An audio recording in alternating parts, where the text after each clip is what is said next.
TikTok, time to rock. Good evening, good morning, good afternoon to everyone who's watching from all over the world. We got two of your friendly neighborhood philosophers here. We got D Wood, the Dizzle, and we got Mike Jones. How you doing, Mike? Good. How you doing? Pretty good, pretty good, pretty good. So, I was actually watching one of your videos. When did you post that? Like yesterday or the day before? A week ago. Did you? Oh, okay. Yeah. No, a couple of days ago, actually. Yeah, because I posted on TikTok like a week ago, but then I posted on YouTube like a couple days ago. Okay. I humbly apologize. I was wrong. But okay, so yesterday's when I saw it. So you were responding to some guy who was basically arguing that the world owes everything. The Western world owes way more to Islam than it does to Christianity. I kind of thought that that was popular back in the day. Like it was popular way back in the day. Like academics began to demonize everything Western and then glorify everything that came from anywhere else. And then that had it was that way in academics for a long time. But then after 9/11 and so on, it just became really popular again to show how tolerant you are by praising and glorifying all things Islamic specifically. You praise and glorify all things Islamic specifically, and you degrade anything that's actually Western, and you heap insults and abuse on it. And so basically Islam was the fount of everything good, and Christianity is just gave rise to everything that's bad, and the West gave rise to everything that's bad. But I actually thought that we're moving past that at some point. And here, lo and behold, I click on your video, and there's a guy spouting the exact same nonsense, dialed up to 10. And so we're gonna check out this guy's videos. Notice how we hear people out. We hear people out. We listen to what they say, and then we show how insanely stupid it is. But before we jump into some stuff, Mike, why don't you tell everyone? Everyone knows you, I'm sure already, but just in case, why don't you give everyone an idea of who you are, what you do? Yeah, I'm Inspiring Philosophy. I do a lot of different types of videos. I do long form content on YouTube, but I do responses on TikTok and Instagram. And so this guy I was responding to, it goes by the Geo Hooser. Yeah, he is a very small on YouTube, but he's pretty big on TikTok. He's got over 250,000 followers, I think. Oh, and he put out this video. Yeah, he's big. No, that makes sense, because I was wondering why you're responding, because I used the YouTube videos, and I was like, why is IP responding to this guy? But you're pointing out I was just saying that. Matter of fact, I was just saying that last night. I was telling people, if they're not sure what direction to go on, Christians are kind of dominating things like Dawa and stuff on YouTube, but there's you and there's not enough people dealing with things on TikTok. There's you and there's a couple others that I know, but massively understaffed there. So I was telling people, if they're not sure what to go into and they want to do social media stuff, that's a good route. But go ahead. But this guy's not a Muslim. He's a liberal. He does a lot of stuff on geopolitics, and I thought he was smart. So I sort of commented on his video. I'm like, there's a lot of problems, because he made a video saying that which basically gave rise to modern science, Islam or Christianity. And he said Islam, and Christianity actually held back the growth of science, which is utter nonsense. It's utter BS. It's basically a 19th century myth known as the conflict from two guys. Yeah, White and Draper. And they came up with this idea that somehow traditional Christian religiosity was holding back science at every step of the way. And it's pure fiction. And yet people still believe it to this day, even though the consensus of historians that write on the history of science just completely reject the conflict thesis. Well, the Geo Hooser decided he was going to, basically push the conflict thesis. So he said he was willing to learn in YouTube comments. And I said, great, I'll post a reply. I'll show you the problems here. And then he replied and basically just shot himself in the foot. He tried to say these historians I cited were wrong because he found a blog online from non-credible experts. He cited someone like Toby E. Huff at one point. I've read Huff's book. Huff agrees with me, yet the Geo Hooser is citing Huff as if Huff agrees with him. So he just pushed utter nonsense.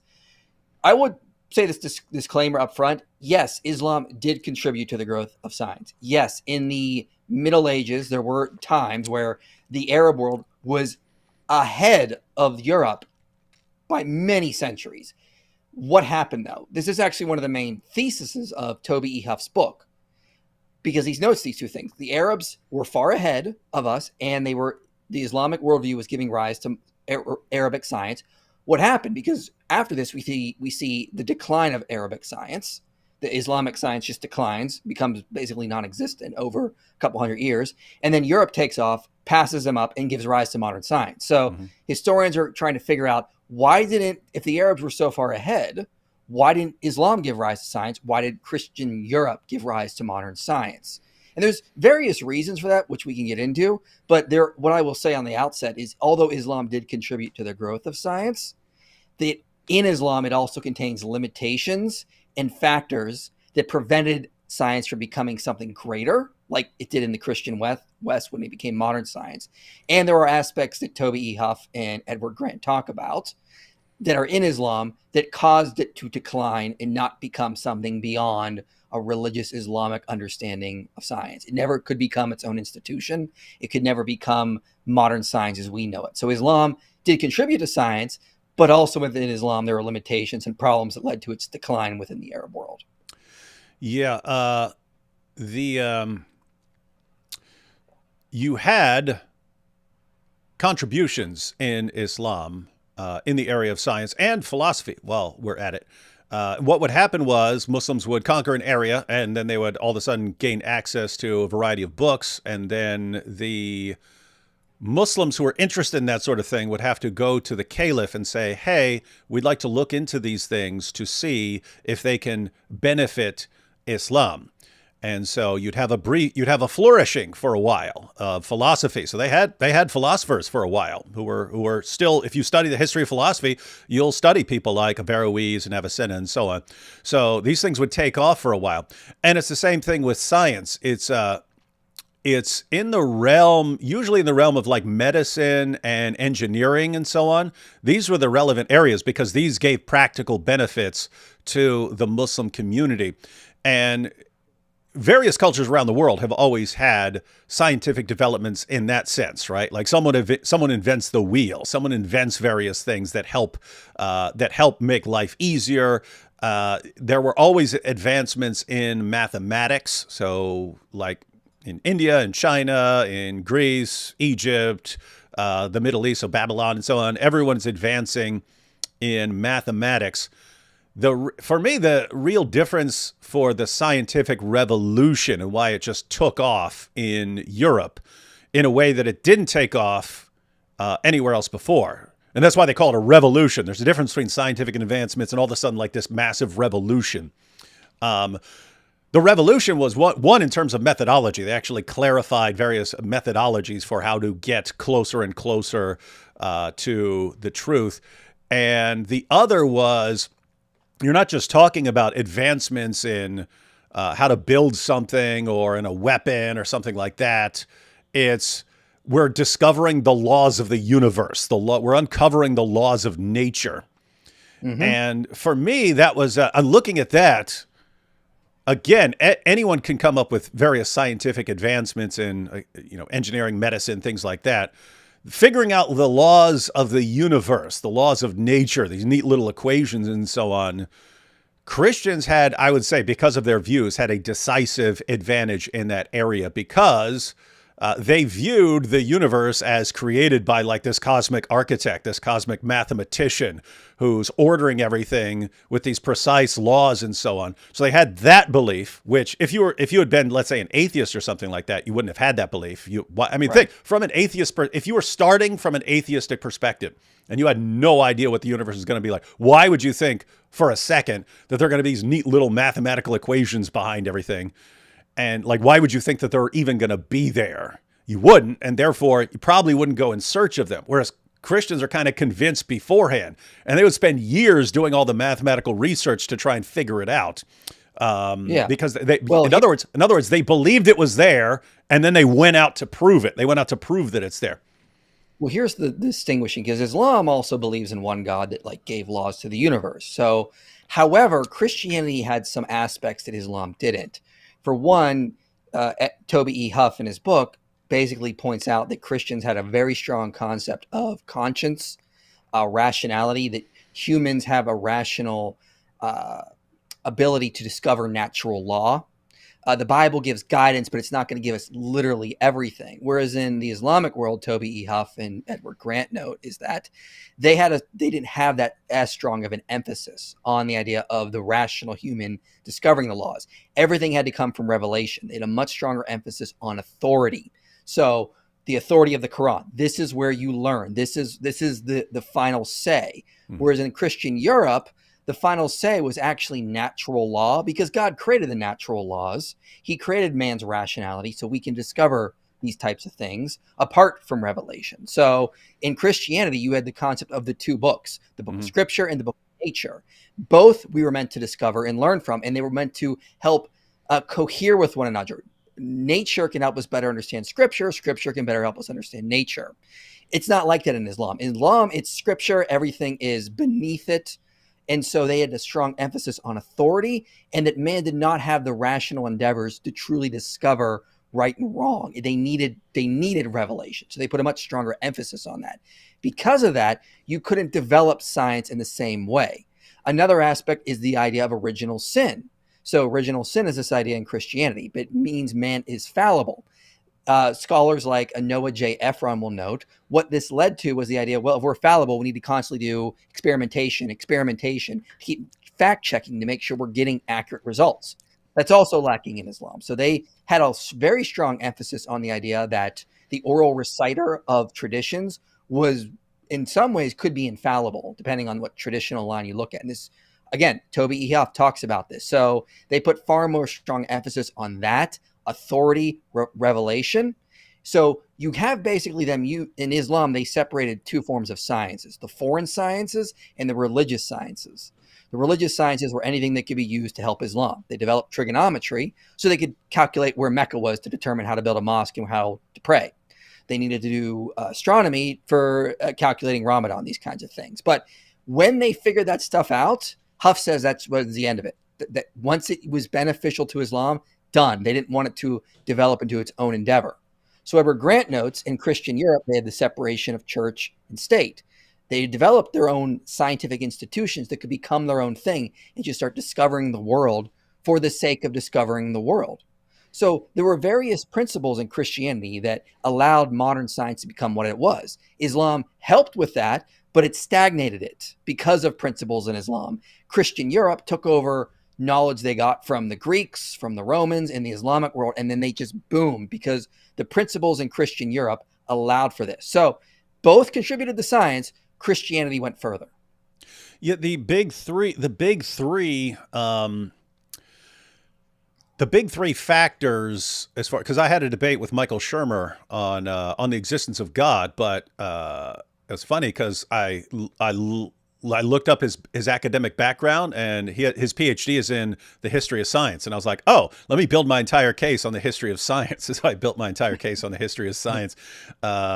Yeah, sometimes you want to go after an opponent's weak spots. Sometimes you want to go right after his strongest point, just to show, hey, what do you got here?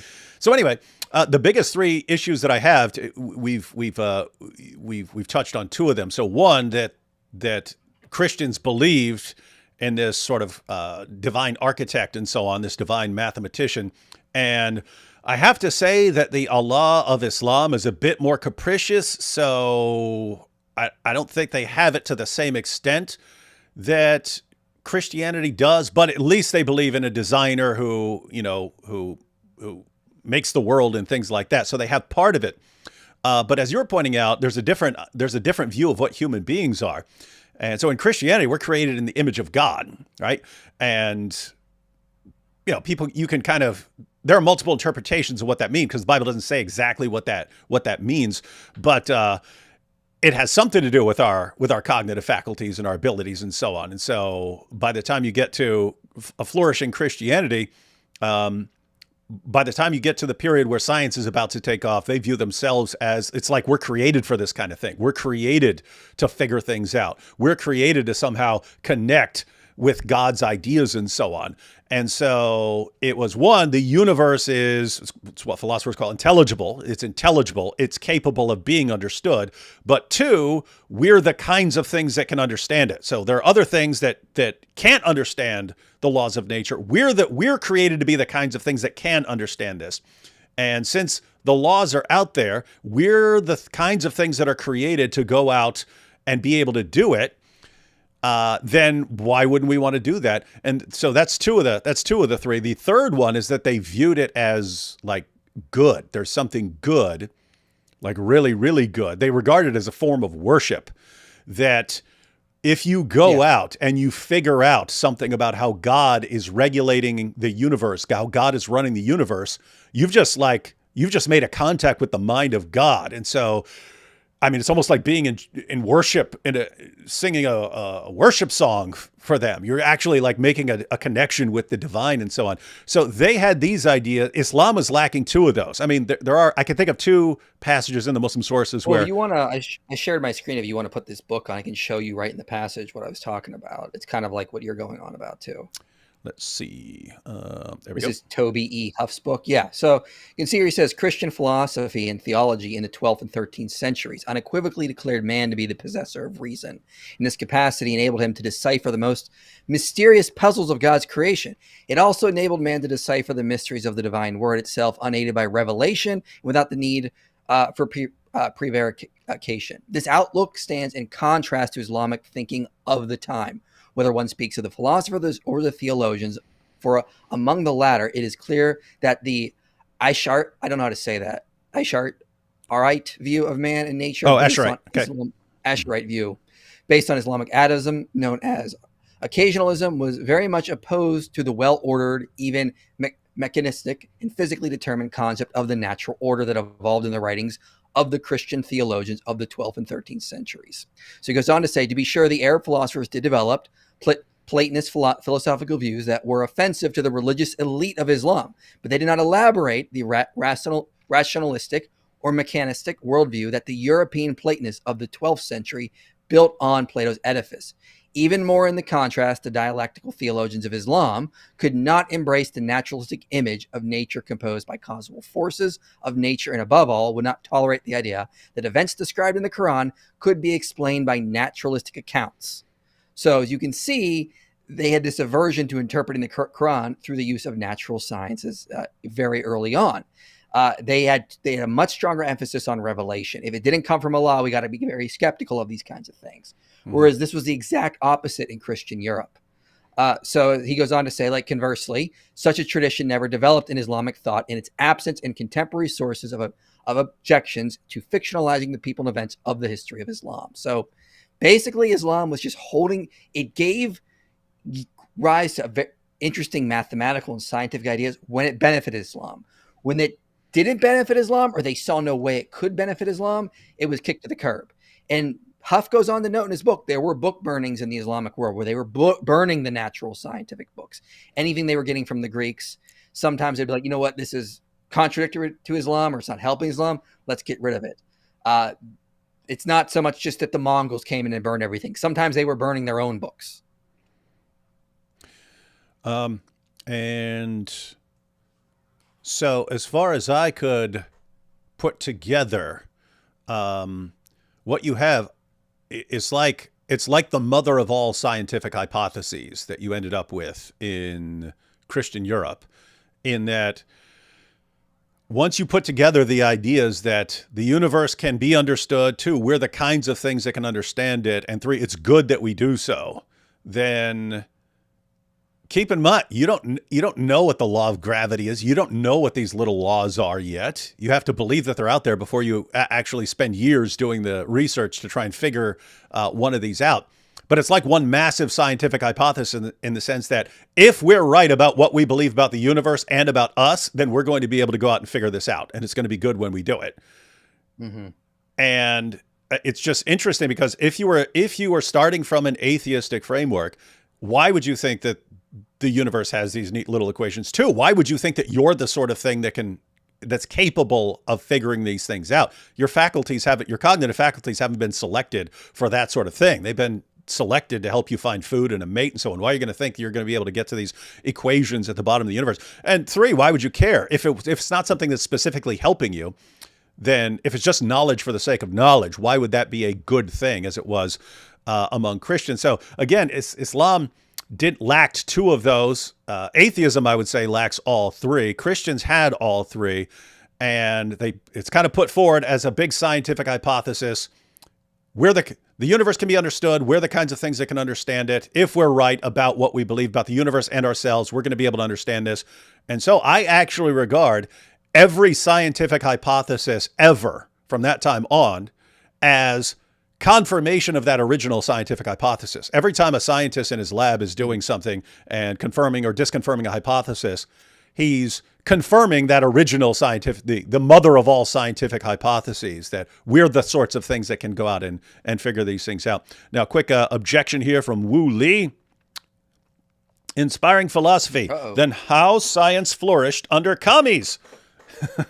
Now, IP, when did science flourish under commies? Was that before Christians came up with the entire methodology and showed how it worked? Or did they come up with it independently or something like that?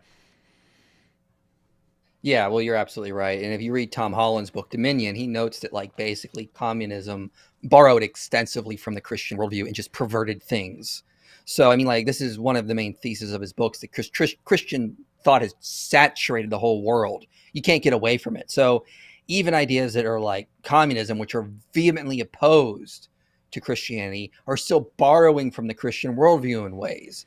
And then they try to build on it. And then, of course, these ideas collapse. I think this is the case we're going to see with current trends of secular humanism over the next 100 years. But it also happened with communism. They borrowed from Christians in a lot of ways. And Holland has a whole section in his book on this, I believe, in one of the chapters towards the end. Mm-hmm. So, yeah, Wu Li, everyone can benefit from some sort of discovery. Whatever the source, whoever invents paper, whoever invents certain things in the world, the entire world, whoever invented the wheel, guess what? All of humanity was eventually affected by that and so on. And so, yeah, you don't need to say, well, other people have science too. We know that. We've already acknowledged there were scientific developments before the scientific revolution. But as far as the methods of science and the scientific revolution, just you can't deny where that comes from. We know where that comes from. All right, let's take a couple quick super chats, and then we'll jump into the video of a super genius who's about to destroy everything we believe. It's going to be powerful. How would you guys say we should bring our scientific academia back? How do we get people to understand that God's word is truth and that science does or ought to revolve around God's word and world? Well, it depends on what you mean by the question here. Do you mean like, I mean, those are principles. We don't say that like, I don't know exactly what you mean here. Are you trying to say that like everything has to be subject to the Bible? Because the Christian Europes were, again, of the idea that there are two books, the book of Scripture and the book of nature, and both need to work and cohere together, these kinds of things. So God has sort of like written his word in nature itself, and we can discover it that way as well. So if you're asking, like, how do we get people to realize that Christianity and science are not in conflict? Study the history for sure. That's kind of what we're doing here today to talk about that. And right now there's a lot of anti-Christian bias in academia. I did a video called Are Christian Scholars Biased? And I showed basically, studies have shown there is anti-Christian bias in academia. So right now in academia, there is prejudice against being a Christian or thinking you can be a scientist and a Christian. This is what Jerry Coyne, for example, explicitly says, and he's completely ignorant on the philosophy and the history of this. But I think the best way to combat this is just by talking about the history, convincing Christians that science isn't the enemy, because they've been told all their lives it is by scientists and by, fundamentalists. So we need to combat it just wherever we see it and just start working towards the idea that Christianity is as crucial for the development of science. So if we move further away from a Christian worldview, we're not going to, I honestly think we won't see the same level of commitment to natural law, systematic ordered universe, that the world that we can discover is rational. And we see this in coming out of things like postmodernism or people with like in the woke crowd saying that 2 + 2 can equal 5, for example, or, you know, like the whole gender issue. I mean, it's clear denial of science in a lot of ways. So I'd say we need to stick to basically Christian principles all around. Okay, get rid of the Christian fundamentalism, which is also hurting science, and the extreme anti-theism, which is in woke nonsense that is also hurting science. So we need to find a good middle, and that would be, I'd say, a rational, intellectual Christian approach.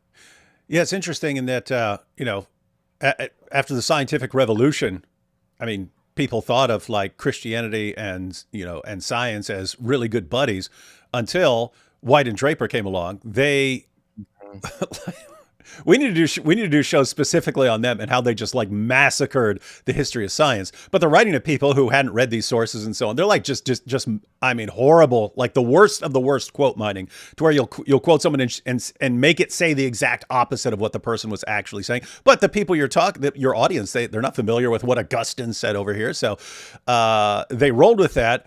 But it actually became so influential that Christians bought into it. Like, oh, we do have this great conflict. Yeah, so guys, I'd say maybe get back to the ideas that gave rise to the scientific revolution, that, hey, this universe was made by God. And two, we are created in the image of God. We are the kinds of things that are made for this sort of thing. And it's good that we understand it. You're learning about how God runs the universe, and that's cool to do. So yeah, I would say get back to that mindset. It's cooler.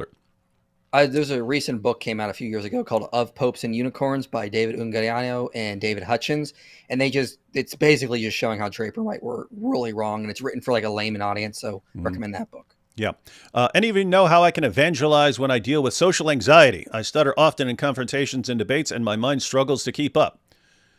Yeah, just focus on, you can actually like try to deal with that, or you can work around that, do social media. Make videos, things like that. Then you don't have the anxiety of being in that situation. Practice makes perfect. Start by talking with people online. When you're behind a screen, it will help you to think of things to say. Then you can maybe go into like a TikTok live, Instagram live, talk to people there. And that's another way. So just start working your way towards it. Practice makes perfect. Matt Silva says, hello, guys. I got a question to D. Wood, the great Islamophobe. D. Wood, where's Gay P? Police be upon him. He's probably twirling that red boa he has.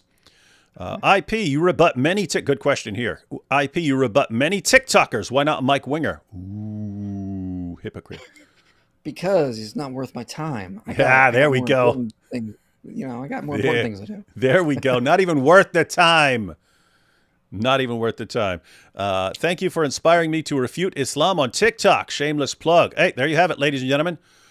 At Worthy is the Lamb 777. You saw it here, folks. Jot that down. At Worthy is the Lamb 777. I hope you're posting good stuff and that I didn't just embarrass myself by sharing that channel. But everyone go check that out. And yeah, if you go check it out, let me know in the comments what you think later on. Because I was just saying we need more people on TikTok, so that is absolutely true. All right, we got some more Super Chats, but I want to jump into this video. Right before we get started, I did want to where did I put those? Oh, here we go. I wanted to, along the lines of what you were saying, I wanted to give the Islamic attitude towards science. This one comes from one of Muhammad's companions. See this? This is in Sahih al-Bukhari. It's one of the chapter headings. So notice the chapter heading about the stars. This is Muhammad's companion, Abu Qatada. Abu Qatada mentioning Allah's statement, and indeed we have adorned the nearest heaven with lamps. Surah 67:5. So according to the Quran, stars, those are the lamps there. Stars are missiles that Allah uses to shoot demons, when they try to sneak into paradise, right? And there are other uses, according to Islam. There are to guide travelers and just for beauty. And that's, that's okay. But check out what Abu Qatada says. So he mentions, and indeed we have adorned the nearest heaven with lamps, 67:5. And he said, the creation of these stars is for three purposes. And they are, 1, as decoration of the nearest heaven. 2, as missiles to hit the devils. And 3, as signs to guide travelers. So, and here you go. Here's the attitude towards science. So, if anybody tries to find a different interpretation, he is mistaken and just wastes his efforts and troubles himself with what is beyond his limited knowledge. So this is exactly what we were saying. This is exactly what IP was saying. Allah has told you why he made stars. That's in the Quran. If you try to figure out some other explanation for what stars are, if you try to figure out anything else about stars, you're wasting your time. It's a waste of time. You can't do it. Why? You're not the sort of thing that's going to be able to figure this out. You only know anything because Allah is revealing it to you through his books. That's the only way you're ever going to know anything. So give it up. Don't even go out and try. And so that's early on. That's one of Muhammad's companions. Just quote one more to give you an example from later Islamic scholars. So this is Tafsir Jalalain, so one of the most popular commentaries of all time. These are the two Jalals. This is the commentary on 8820, where Allah spreads out the earth flat. And so the commentary on 8820. And the earth, how it was laid out flat, that's the Quran quotation. Have you not considered and the earth, how it was laid out flat? And thus infer from this the power of God, exalted be he, and his oneness, the commencing with blah, blah, blah. There's a part about camels, blah, blah, blah, blah, blah. And here we go in the middle.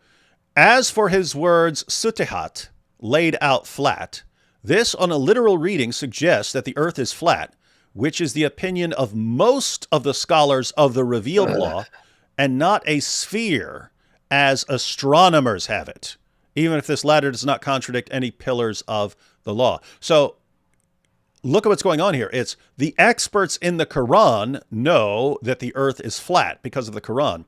The astronomers think it's a sphere, and so they just don't know what they're talking about. Although, he does clarify, this doesn't contradict any pillars of the law. So it's not like you're committing adultery or something like that by believing that the earth is a sphere. But, I mean, just notice what's going on here. It's the conflict is between the experts on the Quran and the scientists, the astronomers.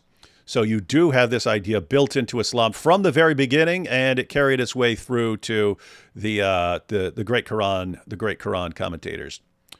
Yeah, right. And the interesting thing about that is, like, yeah, that's what Toby E. Huff is talking about in his book, The Rise of Early Modern Science, is that you have these authority figures, the Quran, the commentators on it, the tafsirs, the hadiths. That is above all. You can't contradict it. You can't reinterpret it. Once the later commentators have given you the correct interpretation, shut up. That's dogmatic now. And Muslims will try to use this as like evidence for like the superiority of Islam, because they'll say, look at how much more answers we have. And you guys have confusing things like the Trinity and Eucharist.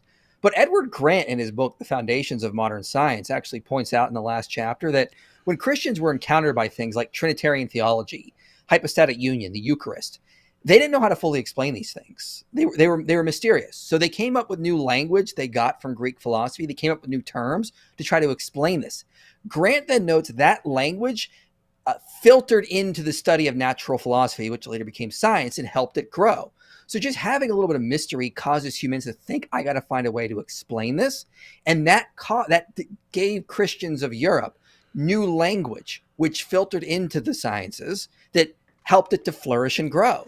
So when you have a system where you have authority and they need to explain everything for you, it prevents growth. It prevents people from trying to go out and explain things and figure things out based on your own reason and capacity, which we saw with Islam. Whereas in Christianity, God sort of gives us a system and says, all right, here's the theology, but you need to discover natural law. You need to figure out how these are going to work within, your entire worldview. I want you to be a reasonable capacity with your own capacity for reason, basically.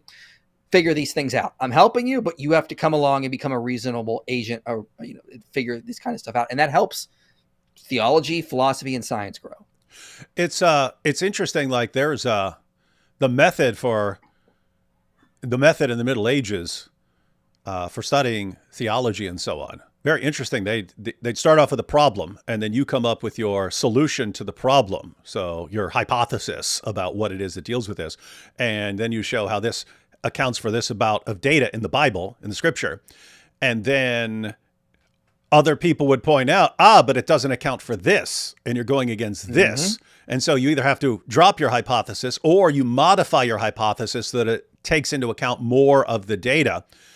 And so they worked on this for years, and so this works its way through the university system. So the university system in Europe, these are originally, I mean, these are Christian places that were originally for studying theology and so on, but then they give rise to the sciences as well.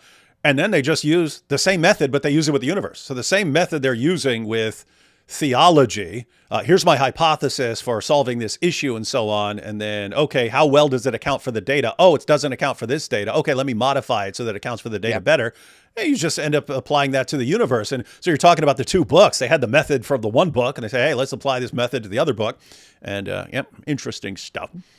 All right, folks, let's go ahead and jump into the most powerful video you'll wish you'd never seen.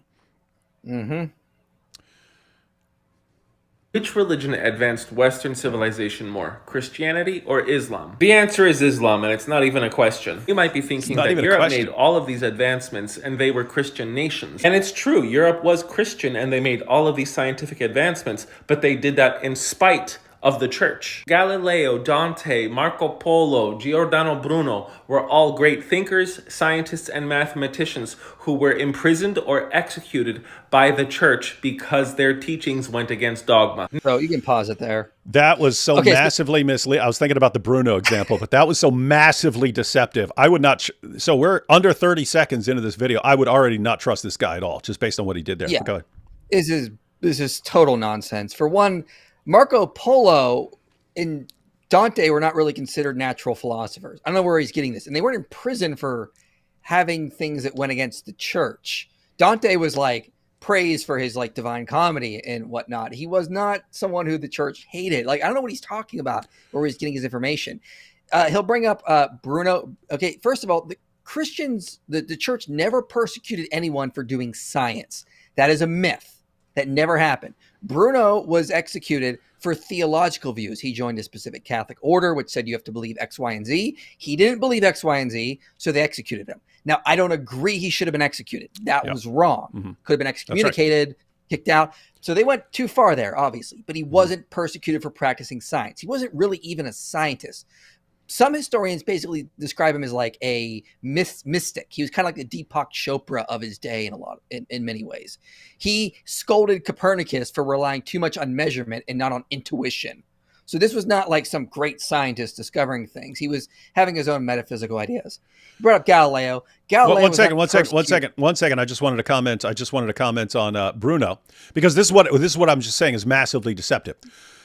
Bruno was a Dominican friar and became a pantheist, rejected the Trinity, rejected the deity of Christ, the incarnation, all this stuff, and was executed. So you and I be on the same page. Shouldn't have been executed. Why? Well, the harshest punishment that the church could give, according to the New Testament, was excommunication. Okay, if you don't want to follow this, the door is over there. So that's what should have been done. So we can say, hey, they shouldn't have executed this guy. But it's important to understand why he was executed. He was executed for being a heretic, not for science. This guy just made it sound like he was punished for science. But just keep in mind, since this guy's praising Islam, saying Islam doesn't have these issues. If you're talking about people being executed for heresy, dude, I'll ask you now in advance before we even go into Geo Husar. Do you want to go down that road? So if I pulled up examples of people being executed under Islam for heresy, not for science, for heresy, for heretical views, then you'd say Islam got the same problem, right? Because you just made it sound like these guys were punished for science, and that Islam's not punishing people for science, when actually this guy's executed for heresy. And I can give you endless examples of that happening in Islam. So what's going on here? I'd be interested in finding out. All right, back to Galileo. You were about to go into Galileo. Yeah, there's a lot of misconceptions about him. He wasn't persecuted for doing science. He published a book where he basically taught his Copernican model as basically a fact. In the day, it would be called a theory. They defined theory a little differently than we did. And that was a problem because people don't realize that at the time, the science was on the church's side. Copernicus said the planets went around the sun in perfect circles. There's no physics today that could describe how that is possible. When we developed models from the work of Newton and Kepler, elliptical models, the church accepted it with ease because it's like, oh, that's how the physics works. In Galileo's day, The physics was on the church's side because they looked at the Copernican model and said, this is crap. Planets can't just move around an object in perfect circles. So the science was actually against Galileo on that day, not on his side. One quick pause too, because everyone's so familiar with the idea now that we're going around the sun that they don't realize how insane that sounds until you've done the research and you can figure out things like how inertia and momentum and all these things work. And when you don't understand the laws, it sounds insane, right? It sounds insane. So one, that, close to the equator, we're spinning at about 1,000 miles an hour. I mean, think about this. We're spinning. Someone comes along and you have no idea what's going on. And someone says, hey, do you know you're spinning at 1,000 miles an hour right now? What? What are you talking about? Are you insane? Oh yeah. And you're flying through space right now. If you don't understand how that can work and you can still feel like you're still right now, that sounds insane. That would be along the lines, ladies and gentlemen, if I came up to you and I said, hey, I got my new scientific theory. Did you know that the room that you're in is spinning at 1,000 miles an hour like a top right now? Yeah, it's just spinning like crazy. It's, you're going in crazy. You'd be like, what are you talking about? Are you an idiot? That's what these claims sounded like to lots of people. That's why there was just a lot of built-in resistance from everyone. It's like you just came out with something that sounds absolutely insane. We're spinning. We're moving at 1,000 miles an hour right now. I don't feel myself moving. What in the name of common sense are you talking about? What that means is you have to come up with an explanation for how this is going on. And that's what happened during the scientific revolution. They figured it out. They figured out how to explain it. Took some time, though. The only thing Copernicus got right was that the sun is the center of the solar system. His physics and how he described how the Earth and the planets would move around the sun was absolute crap. So the scientists or the natural philosophers of the day looked at this and went, no, this isn't going to work. You got to actually fix your physics here. And then again, as soon as Kepler and Newton came up with elliptical models, the church was like, all right, yeah, that works. That fits the astronomy. It fits the math. We're in. And people don't understand kind of the behind the scenes drama with Galileo. Galileo had the backing of the Jesuits. He had an entire order that had his back. Yeah. These guys are in conflict with the Dominicans at the time. And you have these guys sort of vying for authority and so on. And at the same time, the Catholic Church is dealing with the Protestant Reformation in other places and what's going on. And all of a sudden you got Galileo saying, hey, you Bible guys, don't be coming in here and trying to straighten me out. And so he's sounding a bit like a Protestant, even though he's a Catholic. He's sounding a little bit like, hey, I don't need you guys to be telling me what to think about Scripture. I don't need you priests telling me what to think about Scripture if it's something I can go out and study for myself. So you have that in the sense that his enemies, again, he has his buddies, but his enemies are going around saying, look what this guy's doing, man. Look what this guy's doing. So anyway, he earlier in his career, he signs a document saying, okay, I won't teach this stuff as fact and so on. He eventually goes to the Pope when one of his buddies, one of his longtime supporters becomes Pope. He goes in there, fails to mention that he had signed a document saying he wouldn't teach his stuff. Says, hey, do you mind if I put out my book on this? The Pope says, yeah, go for it. The Pope says, just include this one little idea here that you could be wrong about this. There could be an even better hypothesis that we haven't considered yet that could account for these things. Just include that there, that God might always have some explanation that we haven't even thought of. Include that, which Galileo did, but it's a dialogue. He puts it in the mouth of Simplicio, who's the idiot in the dialogue. So he puts the Pope, who supported him, he put his idea that he requested, hey, you want to put this, just put it out there that we may not have the full. By the way, the Pope was right. The Pope is right. There was more to the picture. There was more to the hypothesis that Galileo wasn't aware of. But the Pope says, hey, just put this little thing in there saying, hey, there may be more to the explanation than we're aware of, which he was right about. But he puts it in the mouth of the idiot. This gets back to the Pope. And then it comes out that he had signed a document saying he wouldn't teach this stuff as fact. And then the Pope said, I've been deceived.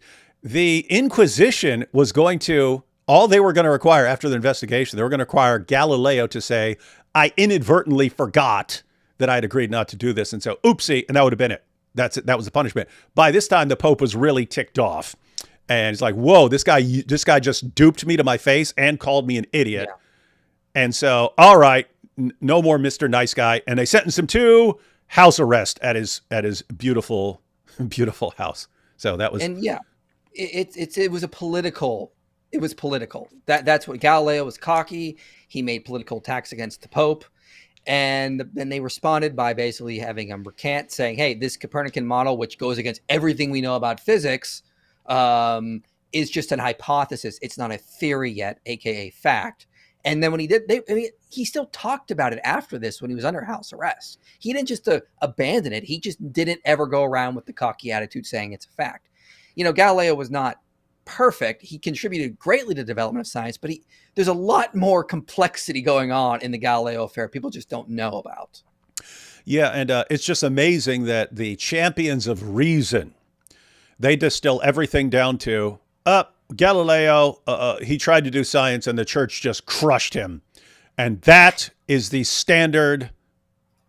That is the only relationship between Christianity and science. It's right there. You saw it. That one incident, that's the entire thing. So endless conflict and hostility. And it's just amazing that the people who use that theory consider themselves champions of reason when you're I don't know, you're a clueless idiot if that's what you think, if you don't realize what's actually going on. I mean, just imagine a Christian gets fired from some university or something like this, and there are a bunch of reasons. He's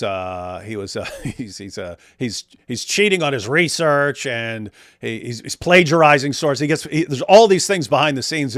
He tells off the president of the university, spreads lies about him and stuff. He eventually gets fired, and they say, "Oh, you see, this is what academia does to Christians. I'm being persecuted." Right. No atheist would fall for that. You'd say, "Come on, there are all these other things going on." But you get to Galileo, and suddenly all that common sense goes out the window, and it's just, nope, that's the model. This is the model between science and religion. Yep. Wild stuff.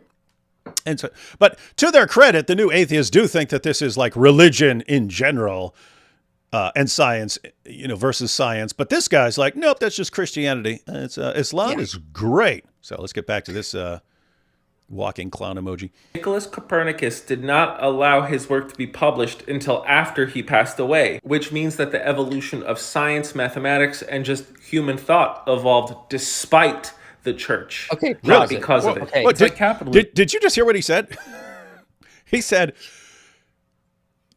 Copernicus had his work published after his death. This proves that all scientific advancement happened in spite. That's a pretty big jump from one little piece of something got published posthumously. Yeah. And so the funny thing is this guy replied to me because I and I'm going to post another response to him tomorrow on TikTok and Instagram and Twitter. Yeah. It's crap. So, but he brought up a quote from Copernicus claiming that he thought he was going to die like the Pythagoreans did. I tried to find that quote. Utter nonsense. Copernicus never said that. Copernicus didn't publish his stuff on his deathbed, not because he was scared of the church. He was scared other scientists of the day were going to make fun of him. He thought he thought everyone was going to call him an idiot, which is exactly what would have happened. Here's a quote from Owen Gingerich, who's a professor emeritus of astronomy at Harvard University. He says if he was alive during the days of Copernicus, here's what he would have said. You would no doubt have told him to get lost and to take all that nonsense with him. Think how much harder it would have been to walk west than walk east. Totally ridiculous. He's talking about Copernicus's ideas in his day. It would have been totally ridiculous to the scientists of the day. That's why when Copernicus published it, he published it as a mathematical hypothesis, not as a way the universe actually works, because he realized the problems with everything that was going on with physics in his own work. Yeah. So what ends up happening is this gets put forward as a hypothesis. This just helps you with your calculations. Here's a little model that can help you with calculations of where things are going to be in certain times and so on, but not necessarily an accurate representation of the way the world is. But think about this. He doesn't want to get called an idiot by fellow scientists. You see what science does? Science suppresses science. He had a scientific view, but he was worried about scientists making fun of him. You see, it's fear of science. This shows that science only develops in spite of science. What a dope, man. All right, back to this clown. emerging supreme, even though all the aristocracy of Europe tried to stop it. Now let's go back to all the Middle the Ages, aristocracy, between 500 to let's say 1300, when all of Europe was united by the same kind of Christianity. The countries were still warring brutally with one another. Most of the population was illiterate, and any teachings and breakthrough that remotely contradicted what the clergy was saying was shut down. In Christian Europe, the Bible was written. False. They never did that. In fact, John Hellebrand notes the Catholic Church was one of the largest funders of astronomy, probably the history of mankind. They were not shutting down innovation. Mm-hmm. They were allowing the study of Aristotle. Like at one point, like the Paris in like 1277 outlawed Aristotle, which didn't actually work. People still studied Aristotle, but not because they were worried like Aristotle went against dogma. They were worried it limited what people could say was possible. They were worried about limitations Aristotle put on natural philosophy, aka scientific research. So no, they weren't shutting down dogma. In fact, Galileo's main opponents said flat out in a letter in 1615 that if they were wrong and Galileo was right, it just meant they didn't interpret scripture properly. So they need to go back and figure out that maybe nature, and again, 2 books, nature's going to help us interpret scripture. They didn't dogmatically shut down this stuff. That's just, again, another myth of the conflict thesis. Yeah, and even with Galileo, there were times when they would say, okay, if you're claiming you're right about this and other people are wrong, come in here, bring your evidence. We'll sit here. We'll sit here and listen. Oh, you can't?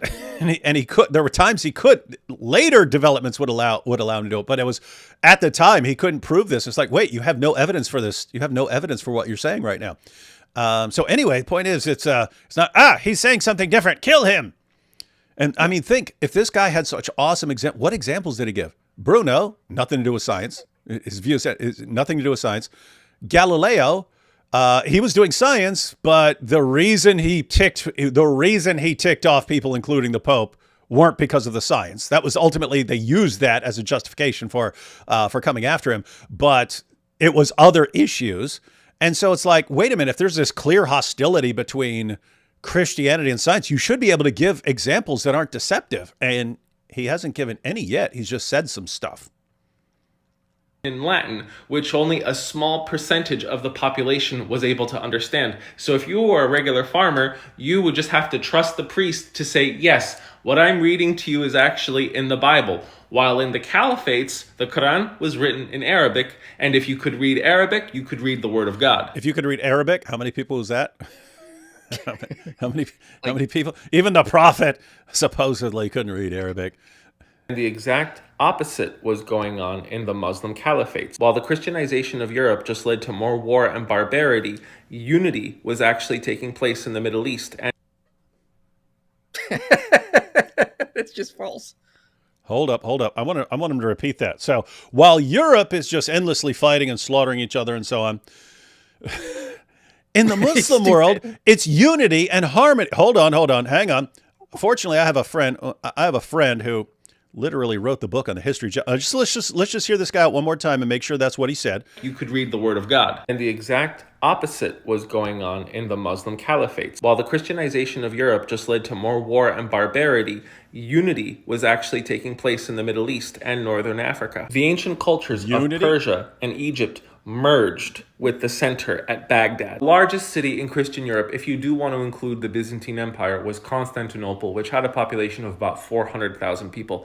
Baghdad had a population between 700,000 to 1 million. Baghdad was the largest and most prosperous cultured city in the world for centuries under the Abbasid Caliphate. 3 cities during the Middle Ages with the best universities in the world were in Baghdad, Cairo, and Cordoba. Those universities existed 2 centuries before the first one in Europe, which was either Oxford or the one at Bologna.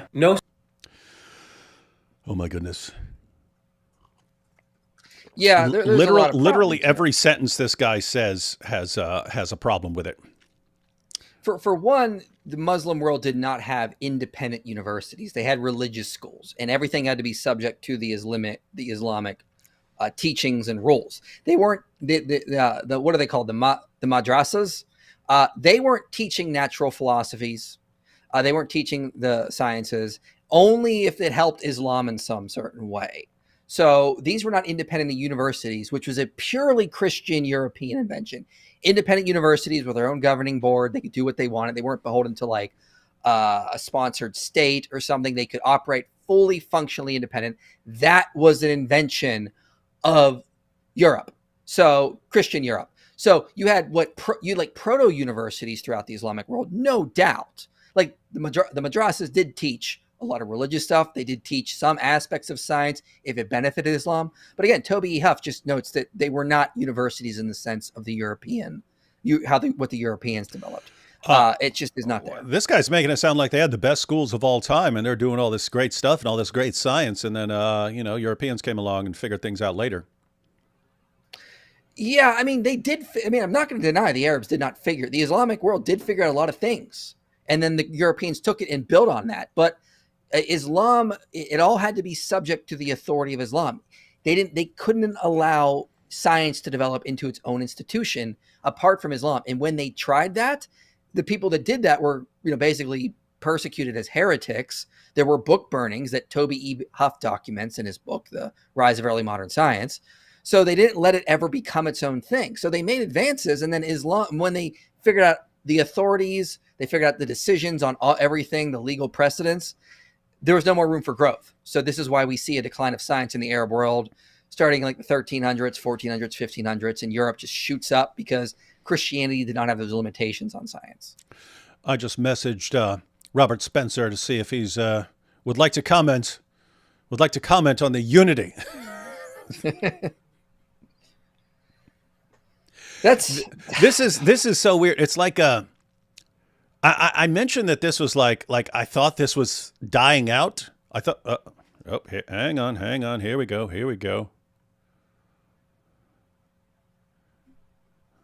Hang on.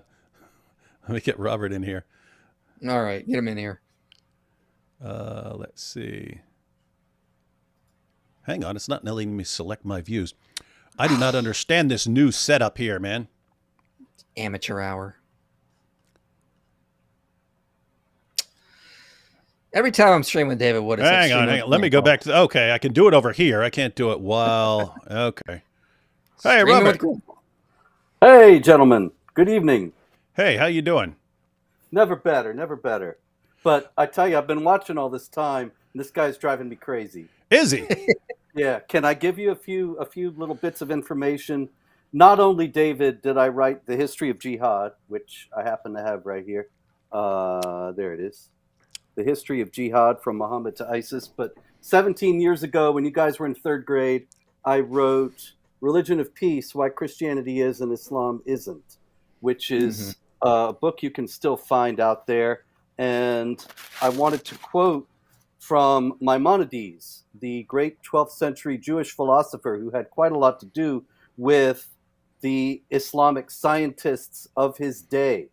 And you were talking about this, that the Muslim scientists did not have an idea that was cognate to the Christian idea that the universe was created according to consistent and observable laws.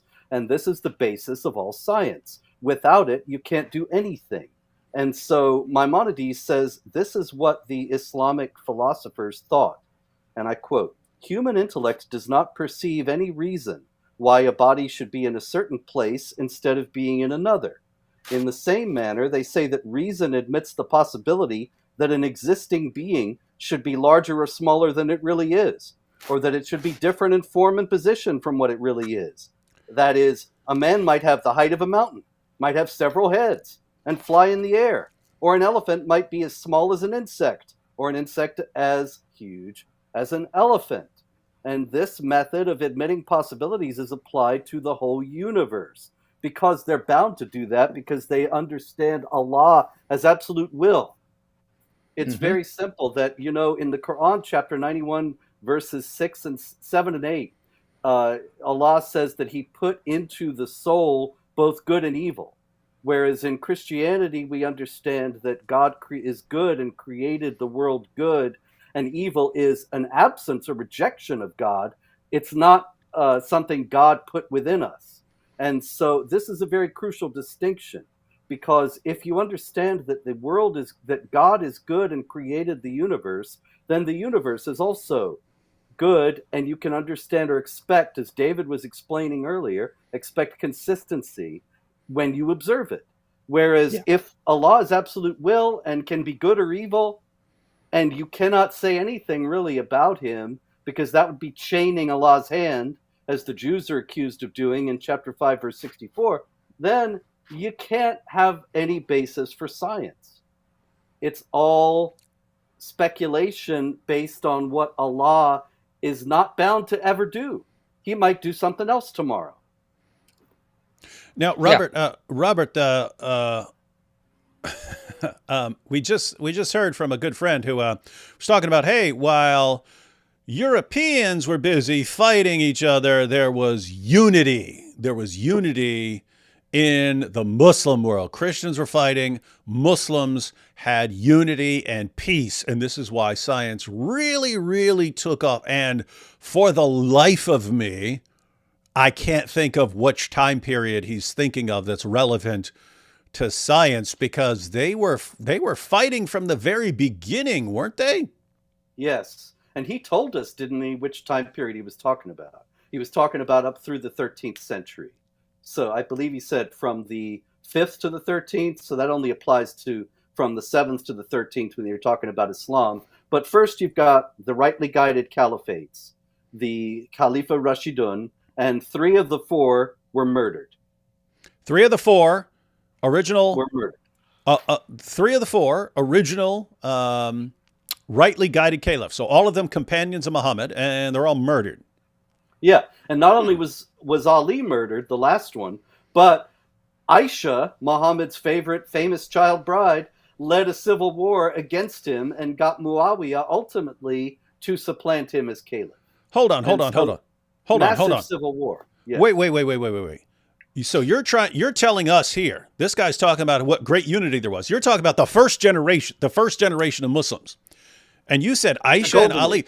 So you're saying Aisha, whose title in Islam is the mother of the faithful, marched an army out against Ali, whose title in Islam is the commander of the faithful. So you're saying the mother of the faithful waged war against the commander of the faithful? And I'm guessing that thousands of Muslims, some of whom had on each side of this war had fought alongside Muhammad at the battles of Badr and Uhud and so on, and they're slaughtering each other over a disagreement?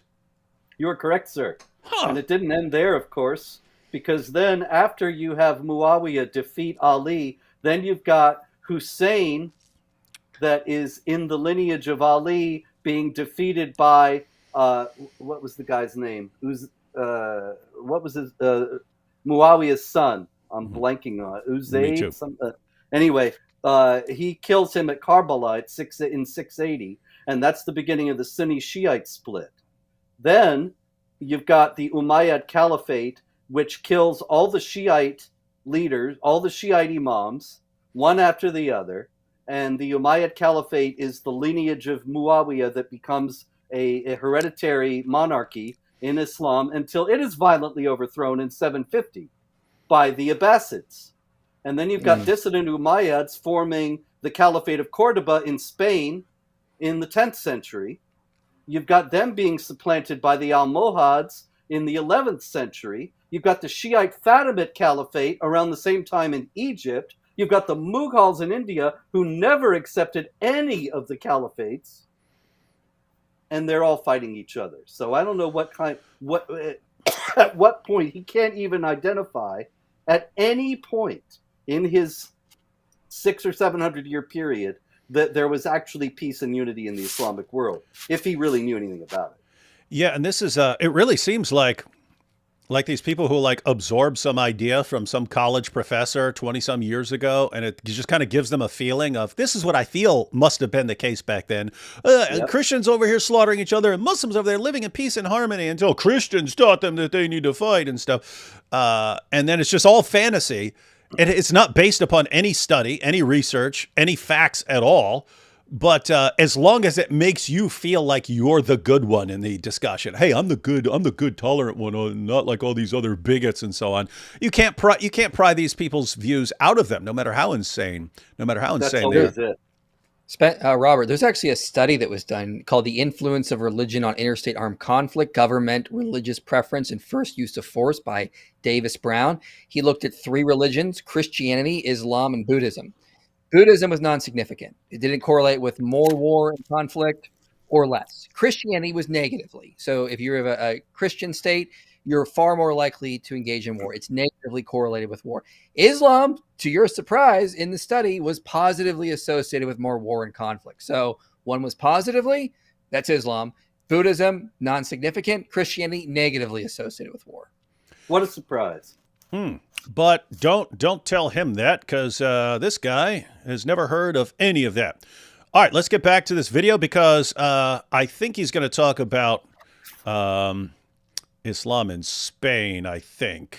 Let's see. Yeah. City on Earth today could compare to what Baghdad was. It would have been a combination of New York, Tokyo, and the Vatican. Another huge similarity between... And both you guys know, anytime you want to respond to something stupid this guy's saying, just tell me stop. Just yell stop or something. New York City and Baghdad was that they had a large Jewish population that actually lived in safety. While Christian Europe was massacring or force converting Jewish populations left and right, and the Byzantine Empire was doing it on a slightly less horrifying level, the Jewish population got to coexist with Christians, Muslims, and anyone of any other faith as long as they paid the jizya, the tax. Caliphates. I remember hearing... Okay, hold on. I remember... No, Robert, I remember hearing that specifically over and over again in like 2002. So in various... in college and online and so on. So how can anyone argue with that? Well, in the first place, the idea that it was just the tax ignores the rest of the verse. The jizya is mentioned in chapter 9, verse 29, and it goes on to say that they not only pay the jizya, they pay it with willing submission and feel themselves subdued. You might miss the significance of that unless you look into the Hadith and the Tafsir, and then you see that the standard understanding is that the dhimmis have to be humiliated when they pay the jizya. They have to be shown that they are in a subservient position and that the Muslims have hegemony. They are to be, there's some regulations say, some legal scholars say, strike them on the back of the neck when they pay the tax. Zamakhshari in the 13th century actually said, spit in their mouths as they pay the tax. The whole idea is to show how degraded they are, that these are not people on your level who can just go about their business and everything's great, except that they just have to pay this little tax like everybody else. It's completely fictional. The Jews in the Islamic world were subject to, and the Christians as well, a superstructure of oppression, humiliation, and degradation. And the best indication of how that compares to the Christian world is the beginning of the 20th century.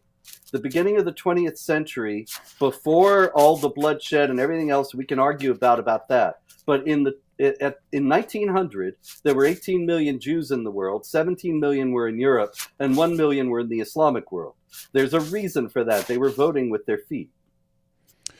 Indeed. But I want to verify what Robert is saying. So this guy says, hey, Christians and Jews lived fine.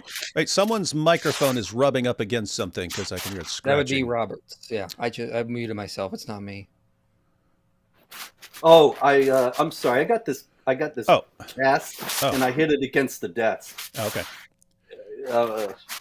No, it sounds like your mic is rubbing up against something. It's like a It's like a rubbing. I'm not used to carrying around this parking meter all the time. It's no. I'm saying like even right now, it sounds like your mic is rubbing up against something. Now it's not moving, so I don't understand. It's just right here, stationary. Okay. All right. We'll see. Yeah, it's not making the noise now.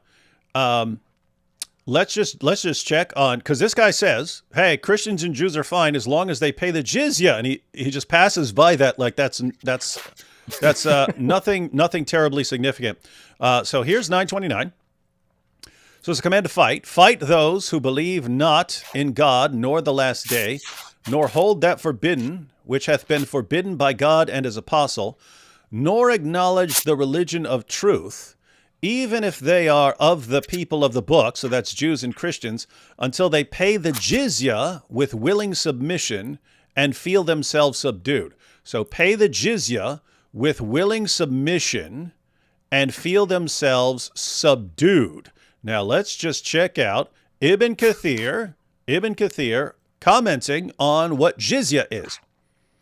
Paying jizya is a sign of kufr, unbelief, and disgrace. Allah said, until they pay the jizya, if they do not choose to embrace Islam, with willing submission, in defeat and subservience, and feel themselves subdued, disgraced, humiliated, and belittled. We are to be disgraced, humiliated, and belittled. Therefore, Muslims are not allowed to honor the people of the Dhimma, or that's us, or elevate, that's people who pay the jizya, or elevate them above Muslims, for they are miserable, disgraced, and humiliated. Muslim, so that's Sahih Muslim, recorded from Abu Huraira that the Prophet said, do not initiate the salam, so greeting of peace, to the Jews and Christians. And if you meet any of them on a road, force them to the narrowest alley. So this is what this guy just sort of brushed aside and said, hey, as long as you are doing this, as long as you're in a state of defeat, subservience, as long as you've been disgraced, humiliated, belittled, and you accept your status as a second-class citizen who is constantly being humiliated, and you're paying money to the Muslim community to acknowledge their superiority and your inferiority, hey, everything's fine.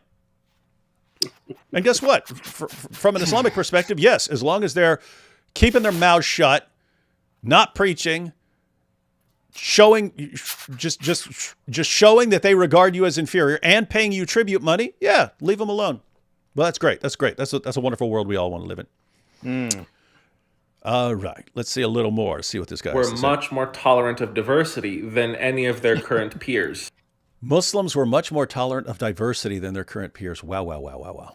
And while Europe did have one unifying language, which was Latin, where the educated people could speak to one another through a lot of the countries, that was a luxury of the very few. But the entirety of the Muslim Caliphate was unified by one language, from Spain to Persia, which was Arabic. And yes, of course, all of these other countries had their own language, but they were unified by one common living language that was much more easily accessible. What? Persia don't speak Arabic. Yeah, I know. You had people who had memorized Quran verses and so on in Arabic, but had no clue what they're saying. That's the same thing as today. It's like that today. And the reason Latin was used in Europe at the time was because as like Germanic tribes came in early on, they had their own languages. You have English, French, German developed. And a lot of the clergy are like, we still need to communicate with each other. So they just kept using Latin. It was a really good tool so that you could get something by the time of Galileo, publish something, and everyone across Europe could read it because they all had to learn Latin if they wanted to be like an educator. It's exactly like what he denies.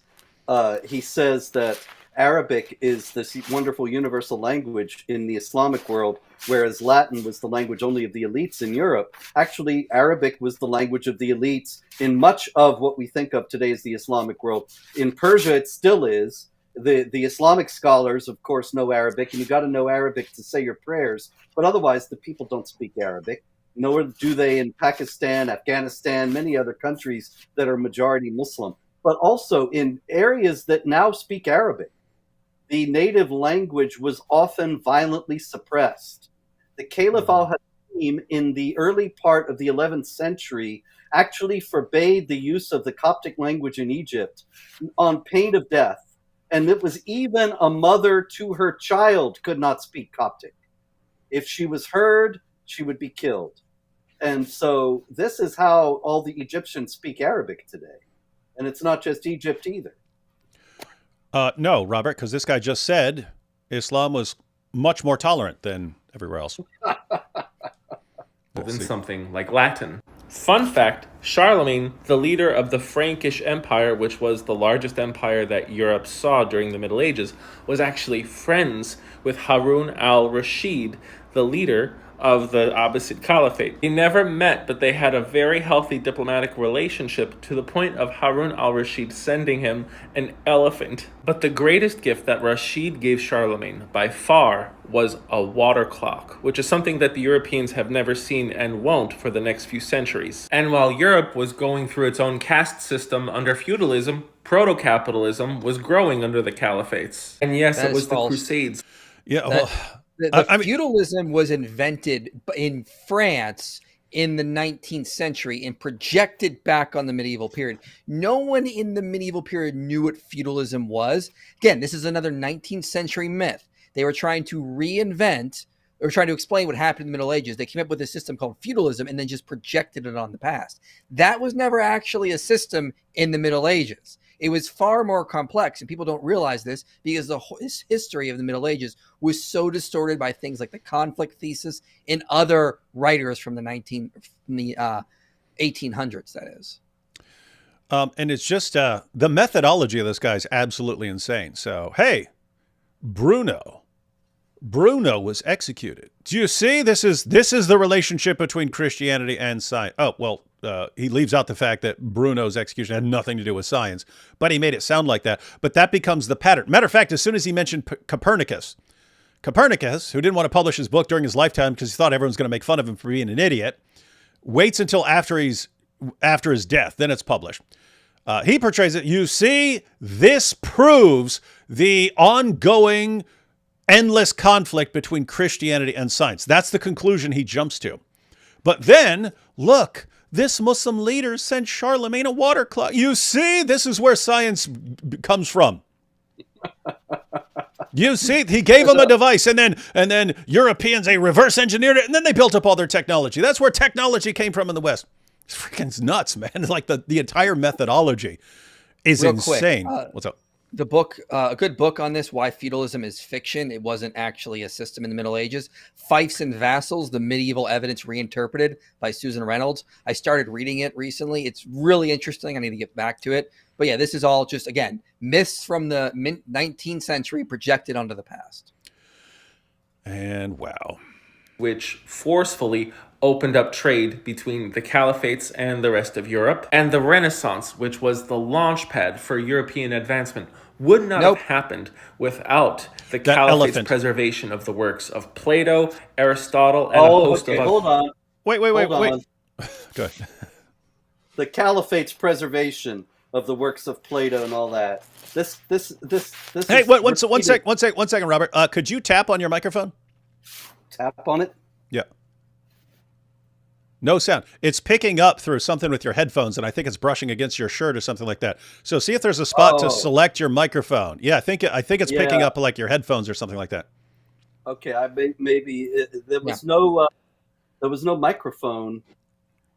I mean, the microphone I have here wasn't listed. I don't know why. Because I know it's plugged in. I checked that earlier. Let me see. Okay, how's that though? I changed microphones in the system. That's better, yeah. Okay. Yeah, go ahead. So look. Oh wait, Robert. Robert. Just one thing. This is so commonly said, and it's absolutely false. But millions of people assume nowadays that the Muslims preserved various classics of ancient Greek philosophy when the Christians were throwing them out because they were pagan. And it was only because of that the Renaissance took place in Europe. In the first place, that's false in the sense of who was preserving them. And again, from Religion of Peace, my own book from 2007, Aristotle's work was preserved in Arabic not by Muslims, but by Christians like the 5th century priest Probus of Antioch, who introduced Aristotle to the Arabic-speaking world. Another Christian, Hunayn ibn Ishaq, translated many works by Aristotle, Galen, Plato, and Hippocrates into Syriac. His son then translated them into Arabic. A Syrian Christian, Yahya ibn Adi, translated other works of philosophy into Arabic and wrote one of his own, The Reformation of Morals. His student, another Christian named Abu Ali Isa ibn Zurra, translated Aristotle and others from Syriac into Arabic. The first Arabic language medical treatise was written by a Christian priest and translated into Arabic by a Jewish doctor in the year 683. The first hospital was founded in Baghdad, this guy's favorite city, during the Abbasid Caliphate, but not by a Muslim, by a Nestorian Christian. And so on and on and on. Not only that, but he speaks a little bit later about the fall of Constantinople and all the scholars going from Constantinople into Europe. That was a big spark of the Renaissance. It was not because of Muslims preserving the books. As a matter of fact, shortly before the fall of Constantinople, as you can read all about in another book of mine, Empire of God, How the Byzantines Saved Civilization. In the year 1439, there was an attempt at a reunion council in Florence between the Western Church and the Eastern Church, or what we think of today as the Roman Catholics and the Eastern Orthodox. And the Patriarch of Constantinople and the Emperor of the Romans, or the Byzantine Emperor as he's known today, came to Florence to talk to the Pope and the Western Church leaders about reunion. And the Patriarch, I believe it was the Emperor, had a friend, Gemistos Platon, who was a Platonic philosopher, a Neoplatonist of the 15th century. And he was a great scholar of Plato and Aristotle. And he said, come along to Florence with us, it'll be great. So he goes to Florence, Gemistos goes to Florence with them, but when he gets there, he's bored because he's not a theologian. He's not interested in the theological debates. So he's got nothing to do. He's knocking around Florence all day. He starts giving lectures on Plato and Aristotle. And the Florentines are in awe. They've never heard this stuff before. There were only 2 books of Plato that were preserved in Western Europe before Gemistos came and started giving his lectures. And he is the guy, forgotten today, who brought Plato and Aristotle into the West and sparked the Renaissance. That had nothing to do with Islam at all. And there's a book called Scribes and Scholars. On page 50, they say there was no general attempt to alter the school curriculum by banishing the classical authors, talking about Western Europe. You're right. They just lacked a lot of the of the works of Plato and Aristotle. But what they had, they kept teaching. Alcuin was, under Charlemagne, was trying to spread literacy around Europe, not just among the elites, but among any he could. So like this idea that, and Toby E. Huff, in his book, The Rise of Early Modern Science, says that in the Islamic world, there were times, yes, they preserved the classical works in their libraries, but there were times they would go through and do book burnings. They'd be like, you know what, this Greek philosopher, that's bad. It's contradicting Islam. Let's gather a bunch of these up and burn them. And this is in Toby E. Huff's book. So there were book burnings in the Islamic world by Muslims who thought that sometimes the foreign sciences were going against what the religious science were, so they had to get rid of them. Well, that goes back to Al-Ghazali. It's very important we mention Al-Ghazali in this. Al-Ghazali was a great philosopher in the late part of the 11th century and the beginning. He died in 1111, and he's considered one of the towering Islamic philosophers, but actually he's the killer of Islamic philosophy and of Islamic science. And he wrote a book called The Incoherence of the Philosophers, in which he attacks Avicenna and Averroes and all the rest of them as heretics. And he says that they are engaging in speculations that disagree with the Quran, therefore they are heretics and should be put to death. That's on the last page of his book. They should be put to death. And that was the death of Islamic philosophy. Philosophy and science at the beginnings are deeply intertwined, because you're assuming that, like we were saying before, that the world is created by a good God, a God who's consistent. And so you look out into the universe and see how he fashioned the world. If you don't have that, then you don't look out into the world and see any kind of order or coherence to it. But it was Al-Ghazali who said that was all heretical, who really put paid to the idea of innovation in Islamic philosophy and science. And this guy doesn't even seem to be aware that he exists. He doesn't seem to know anything about Islam other than, like, he looked up, hey, were there some sort of schools before Christianity or before Christian universities or something like that? Seems to be the extent of his research. Anyway, let's see if he's got anything else. Greek and Roman thinkers. But all of that came to an end when the Mongol invasions took place and they destroyed all of the great cities, including Baghdad, which was decimated.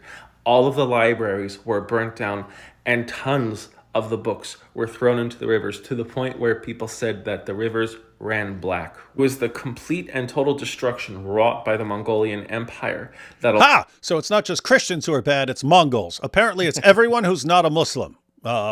So Islam, great, everything else bad, and everyone else ruined it for the Muslim. Little side note.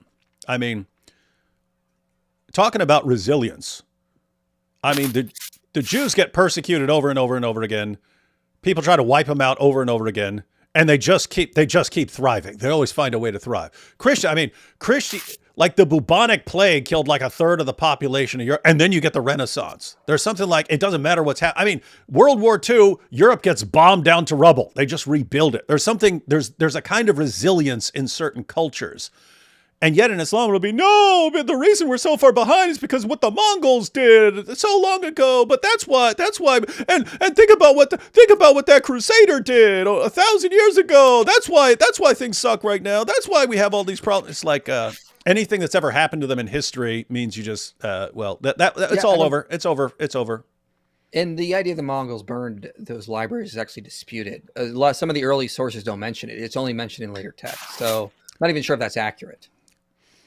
Let's see. Allowed the caliphates to be easily conquered by the small Ottoman Empire, which eventually grew to become the Muslim seat of power as we knew it. There are a lot of horrible things to be said about the Ottoman Empire. I would look up Janissaries because that's... Hey, I think this guy's like, it's only Arabs that are great. So Christians bad, Mongols bad, Ottomans bad, Turks bad, Arabs great, and the great source of everything that's ever happened. Something along those lines. Yeah, I did look up this Baghdad thing. Yeah, the main libraries in Baghdad were still in use in the first half of the 14th century.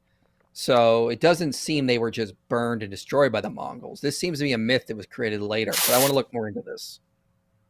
Pure tragedy. And the Ottoman Empire got to enjoy the wealth and prosperity brought about by the caliphates for centuries until that empire itself met its eventual demise. And after 1453, the Renaissance was spurred even further as the city of Constantinople, which was the seat of the Byzantine Empire, fell to the Ottomans, and all of the scholars of that great city and empire fled to the rest of Europe. And yes, I'm aware that there is a huge gap in... Why would they flee? Why wouldn't they want to be in the Muslim world? Why would Turks bad?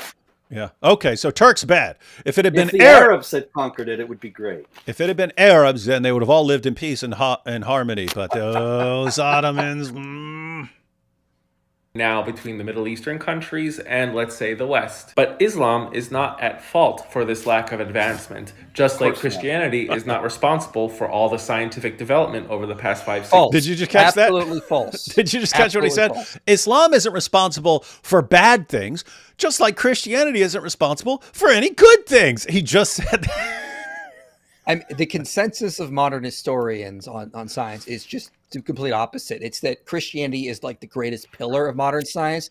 And this doesn't just come from Christians like David Ungariano, Noah J. Ephron. These aren't Christians. And they're saying, yeah, Christianity is the reason we have modern science as it is today. Whereas Islam did contribute, it also limited it and prevented it from becoming its own institution. Christians came up with the separation of church and state. So secular institutions could develop on their own apart from religion. Islam didn't have that. Science had to be subject to whatever the Islamic teaching was. Therefore, it could never become anything great. And again, as you mentioned, Robert, with that one guy, Al-Ghazali. Al-Ghazali. Yeah. When he shut that down, we start to see the decline. All the jurisprudence in Islam had been set. The legal authorities have made their state on so many decisions. That was now basically dogma for the most part, and it could not be questioned. Therefore, there was no reason for any sort of more development, more sort of like figuring out new ways of doing things, because everything had been set, shut up, do as you're told. Whereas in Europe, they didn't have that. They had a much more liberating system, allowing science to become modern science. Yeah, Robert, see if here's my overall assessment of when these things take off in Islam. Islam expands and conquers, and as it expands and conquers, it encounters other people's stuff. Just like they're taking the ladies as war booty, and just like they're taking their goods and so on, they're getting a hold of their books. And when they'd get a hold of some new books, some new information, if it's philosophy or science, they have to go to the caliph and say, hey, can we see what use can be made of this for Islam? It takes off for a while. Islam ultimately suffocates it because, as we were talking about earlier, on the one hand, Islam, it has this view that you're not the sort of thing that goes out and figures stuff. You have to sit back and be passive and be told what to think by Allah. And if Allah does not tell you what to think, you just have no idea what to think. So there's that combined with this retrograde force that Islam always is, namely that the sort of core message of Islam is that the creator of the universe is absolutely obsessed with you living, breathing, walking, talking, speaking, and even going to the bathroom the way a 7th century Arab would. And that's like his main focus in the world. The focus is not making advancements, exploring the universe, anything like that. The focus of the creator of the universe is making sure that you live, speak, dress, and so on like a 7th century Arab. That's his cardinal obsession. And once you have that idea at the heart of your religion, anything that takes off is going to be suffocated real quick like. Well, if you want to move on to the parasitical. real quick, if I think we've got enough of this first video. After this, if you want to move on to the next video, I think we're good on. Do you even want to go on to the next video? I'm kind of tired of this dude. It's up to you. I'm going to post a response. He responded back to me. So this was his first video. I responded to it. And then Friday, he posted another response to me. I'm going to upload another response to him tomorrow and just show that he cited a bunch of sources that disagree with him. He didn't do any good research. It was a disaster. You think this video was bad? His second one was far worse. He should be embarrassed. He said he was willing to learn. Instead, he just doubled down on the nonsense. So I'll be posting another response to him tomorrow, regardless. Okay, so IP, what are your thoughts? Should we go into the next video, or because I have to say I'm not interested in anything this dude says after this. I'm like, you are a clueless ball of emotion who absorbed a bunch of stupid ideas 20 years ago, and you don't have the capacity, apparently, despite what you say, you don't have the capacity to advance beyond these stupid ideas. I'm just looking up this Mongol claim right now, and what I'm finding just on like a quick search is no, that's a myth invented after the 15th century. Actually, early when they went in, they may have burned some books, but they didn't make the Tigris black. This seems to be a myth of history, sort of like how they'll say Christians burned the Library of Alexandria, which is another myth. So I don't know if the Mongols actually did that. In fact, some are saying that when the Mongols took over, there was actually a flourishing period because there was more trade and exchange of ideas. So this seems to be just another myth of history. Well, this guy's picked up on a lot of those. He also said, you were talking about Dante earlier, and there's an actual legend that arose 100 years after Dante died, that he was hauled before the Inquisition and accused of heresy, and he wrote a poem defending his own orthodoxy. And the poem is a forgery. It's not by Dante. There isn't a single scholar in the world who thinks that he wrote it. But the whole story apparently was probably fabricated by the guy that wrote the poem to try to pass off his work as Dante's. And this guy thinks, Dante was hauled before the Inquisition. There's no contemporary evidence of that at all. Here, David, I got an idea. One second. I just wanted to point out, what I find interesting about this dude. What I find interesting about this dude is he's giving the sort of same Arab supremacist view as I see on certain like Dawa sites and Dawa articles and so on, in the sense that anything good came from the Arab Muslim world. Anything bad was inflicted upon it by outside forces. The Ottomans, the Mongols, the Christians, everyone ruined it. Other than that, Arab Islam would have just flourished and blessed the entire world into one giant sugar-coated raindrop. But everyone else ruined it. But there's this idea that I see so many times from Dawa guys that and you have to blame something. You can't blame Islam for having any sort of problem. So it's always, if this happened, it's because of them. It's because of them. It's because of them. We're just passive victims of circumstances here in the world.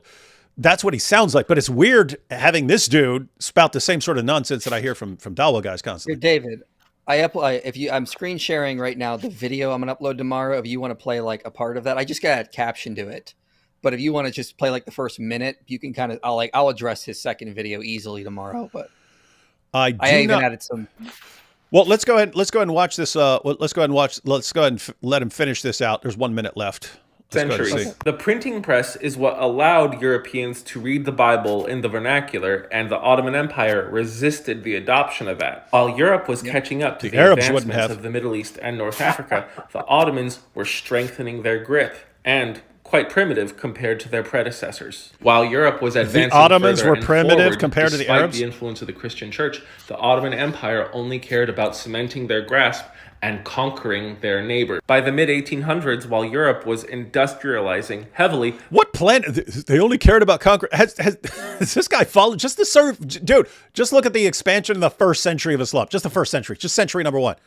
Just one. Just that first little bit. Talking about, oh no, it's the Ottomans. They were obsessed with... Oh my goodness, what a dope. The Ottoman Empire was still living like it was the 1600s. That allowed Europe to carve up the Middle East to do whatever they wanted with. And here we are. Now the Westerners are thinking that they have always had this cultural superiority as they read Plato, Aristotle, and all of these other great thinkers from history, and they have no idea that the only reason why they can look upon these words is because the Arabs and the Muslim caliphates saved those works. My name is the Geo Hussar. No, I am not Muslim. I am not Christian. I am not Jewish. I have no horse in the race of Abrahamic religions. Oh, you don't? I just think that y'all should know that the Arabs and the Muslims in general brought us a lot of what we have today. Thanks for watching. You can see there I just think y'all should know. 250,000 followers. I just think y'all should. Well, that'd work on TikTok now. That works on TikTok. You have a giant. You have a bunch of 14-year-old people who don't know anything, have never studied anything. They don't know anything about history. This guy's telling them a bunch of stuff, and he's sounding confident. And well, Arab civilization was the greatest thing. Is everyone else's fault? This is a non-Muslim, non-Arab, Arab supremacist. That is some weird, wild stuff. All right, so you wanted me to try and play this video? I do not know if this will. I do not know if this will actually play with audio here. So let's find out. Let's see. I think I have to play it. So I hit play. Yeah, let's see if it plays with sound. Yeah, that's what I mean. It's not playing with sound. Oh, darn it. Yeah. You and your ancient technology. No, there's I have to mess around with the settings. I just it's rough to do in the middle of a live stream. Is that his video?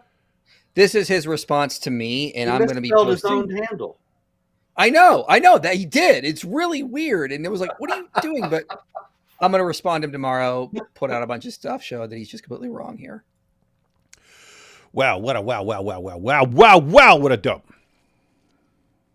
This is bad I stuff. thought he was pretty smart when I first came across him because he was doing geopolitics, which seems to be his area of expertise. But when he dives into history, it's just like, dude, stop. You're embarrassing yourself. This is bad. It's pretty terrible. Glad you are responding. All right, Robert, any final thoughts on that guy's stuff? You know, actually, David, earlier you were talking about how Islam comes in and takes what the infidels that they've conquered have and uses it insofar as it can be used to further Islam. This is very important to note that Islam is essentially and inherently parasitical, and it's parasitical economically as well as culturally and intellectually. And so economically, it's laid out in the Quran and in Islamic law and tradition that you subjugate the conquered people, you collect the jizya. You can track the economic prosperity of the caliphates of the Ottoman empires as the last caliphate and all the even the earlier ones, that when the subject people were relatively prosperous, then they were paying a lot of jizya and the empire prospered. But as the subject people began to be bled dry and so completely subjugated and relegated to the lowest rung of society, they couldn't pay significant jizya. The empire went into decline. This is why the Ottoman Empire became the sick man of Europe. But it's the same thing intellectually, that they came in, they conquered the Byzantines, they conquered Constantinople, and they took the Greek philosophy. You could say that they got it. The Arabs took it earlier, absolutely, and they were using it, but then they didn't do anything with it. They were branded heretical. It was up to the Christians in Europe to do something with what the pagan Greeks had worked out philosophically and scientifically. It's exactly the same kind of motion. It's essentially a parasitical culture. And somehow that parasitical culture just couldn't stand against the Mongols, the Ottomans, I don't know what to do, man. He's making it sound so great. and yet it's just a perpetual victim somehow of everyone else. It's weird. That's the problem with all the Islamic apologists. They all make it sound wonderful, and then you have to ask them, then why do you keep losing? Why is the Islamic world in such terrible shape? Oh, because of the Jews. Oh, yeah, because of the Jews and the Christians and this and that and the communists and the feminists. That's why we're so weak. And it's always someone else's colonialism. Fault. Yeah, colonialism. That's what made us so weak. Well, I've discussed this study before throughout my channel and other places. There's a study by Roland Salem who looked at Christianity and Islam. And he looked at the way they sort of function on a regional level in a society. He found that when it comes to things like voice and accountability in government, citizen empowerment, political stability, political transformation, the ability to create good political transformation, Christianity was positively associated with all these things, and Islam just wasn't. And the study is the role of Protestantism in democratic consolidation among transitional states. So he looked at Protestantism, Catholicism, and Islam. Islam was just non-significant anyway. Because of the Mongols. IP, the Mongols. You're ignoring the Mongols, man. Yeah. Catholicism was positive in a slightly less way, and then Protestant was positive in a more stronger way. But so Christianity makes better political states with more citizen empowerment. Islam just doesn't. And that was the result of Roland Salem study. Well, it stands to reason. It's in the Hadith. Muhammad says, "Obey your ruler, even if he is an Ethiopian with a head like a raisin," which most people quote to talk about racism. But it's also true that it's a recipe for authoritarianism. Mm-hmm. He's saying you obey your ruler, even if he's the most outlandish person I can think of. You obey him no matter what. Mm-hmm. Indeed. All right, guys. So wanted to give everyone that overview of... Guys, there's a reason that people like this are able to spout complete nonsense on social media. There aren't enough people there to correct them. So the solution to the spread of complete nonsense is doing away with an atmosphere of ignorance. So people just have to learn. People just have to learn some basics of history and so on, so they can respond to people like this.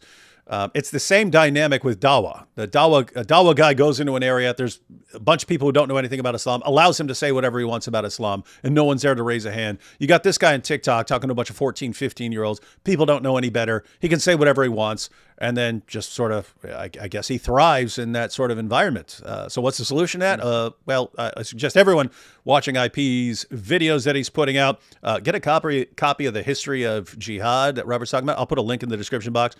Check those things out. Learn the material.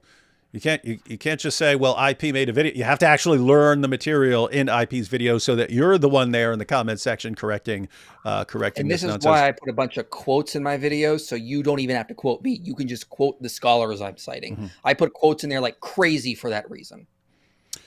Indeed. All right, guys. Well, I'm going to go through Super Chats. I don't know how long you guys want to stay. I think, Robert, you go to sleep fairly early because you're old. Yeah, about an hour ago. So, yeah. Good night, gentlemen. All right. Catch you later. All right, IP, you can hang out as long as or as short as you want. Just going to go through some Super Chats. For it. All right, man. Let's go through some of these. I'm a university math major, and it's beautiful to see intricate patterns in the mind-boggling world of math. For me, it's hard to imagine that it wasn't created by an intelligent, supernatural higher being.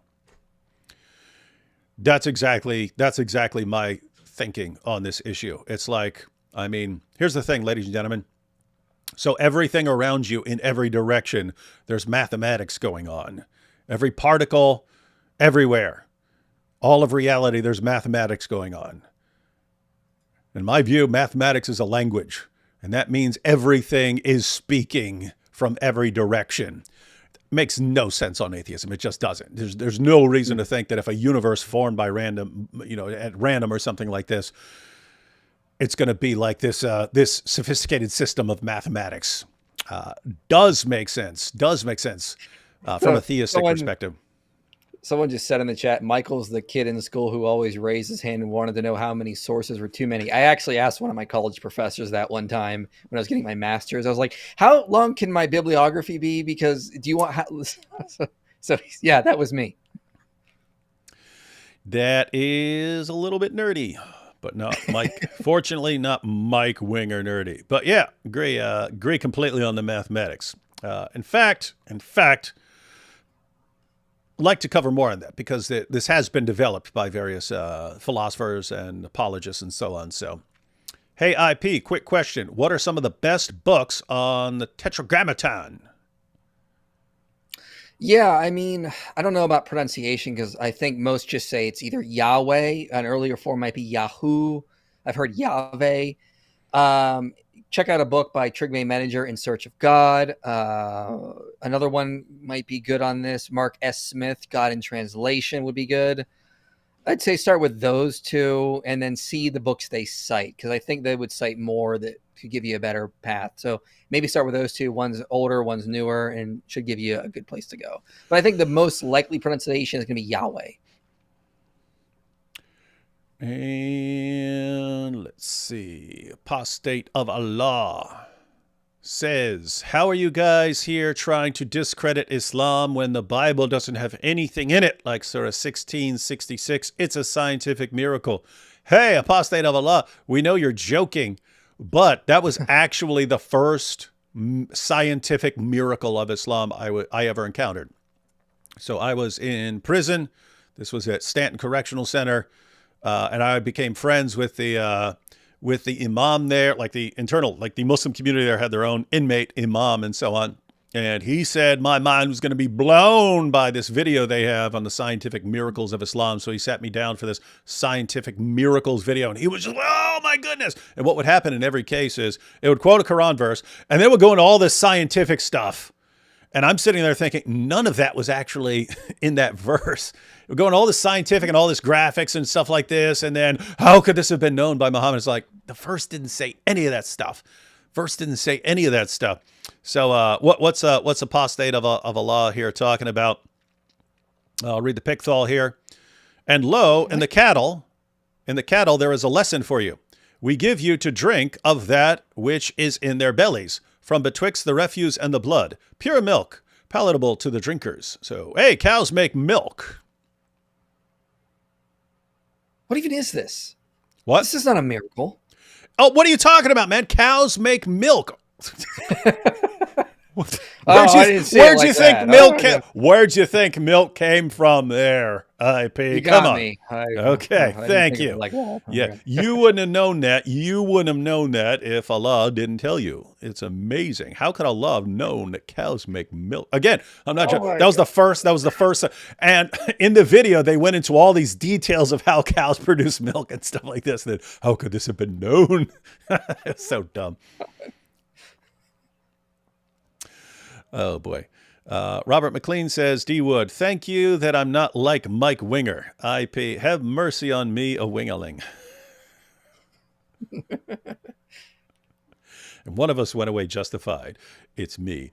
Muslims, no inventions from 7th century, but happy to have cars, phones, washing machines, and all Western inventions. They don't feel shame or being hypocrite. Oh, now to be fair, they did come up with, again, medical advancements, medical instruments, and so on. They did produce inventions and so on.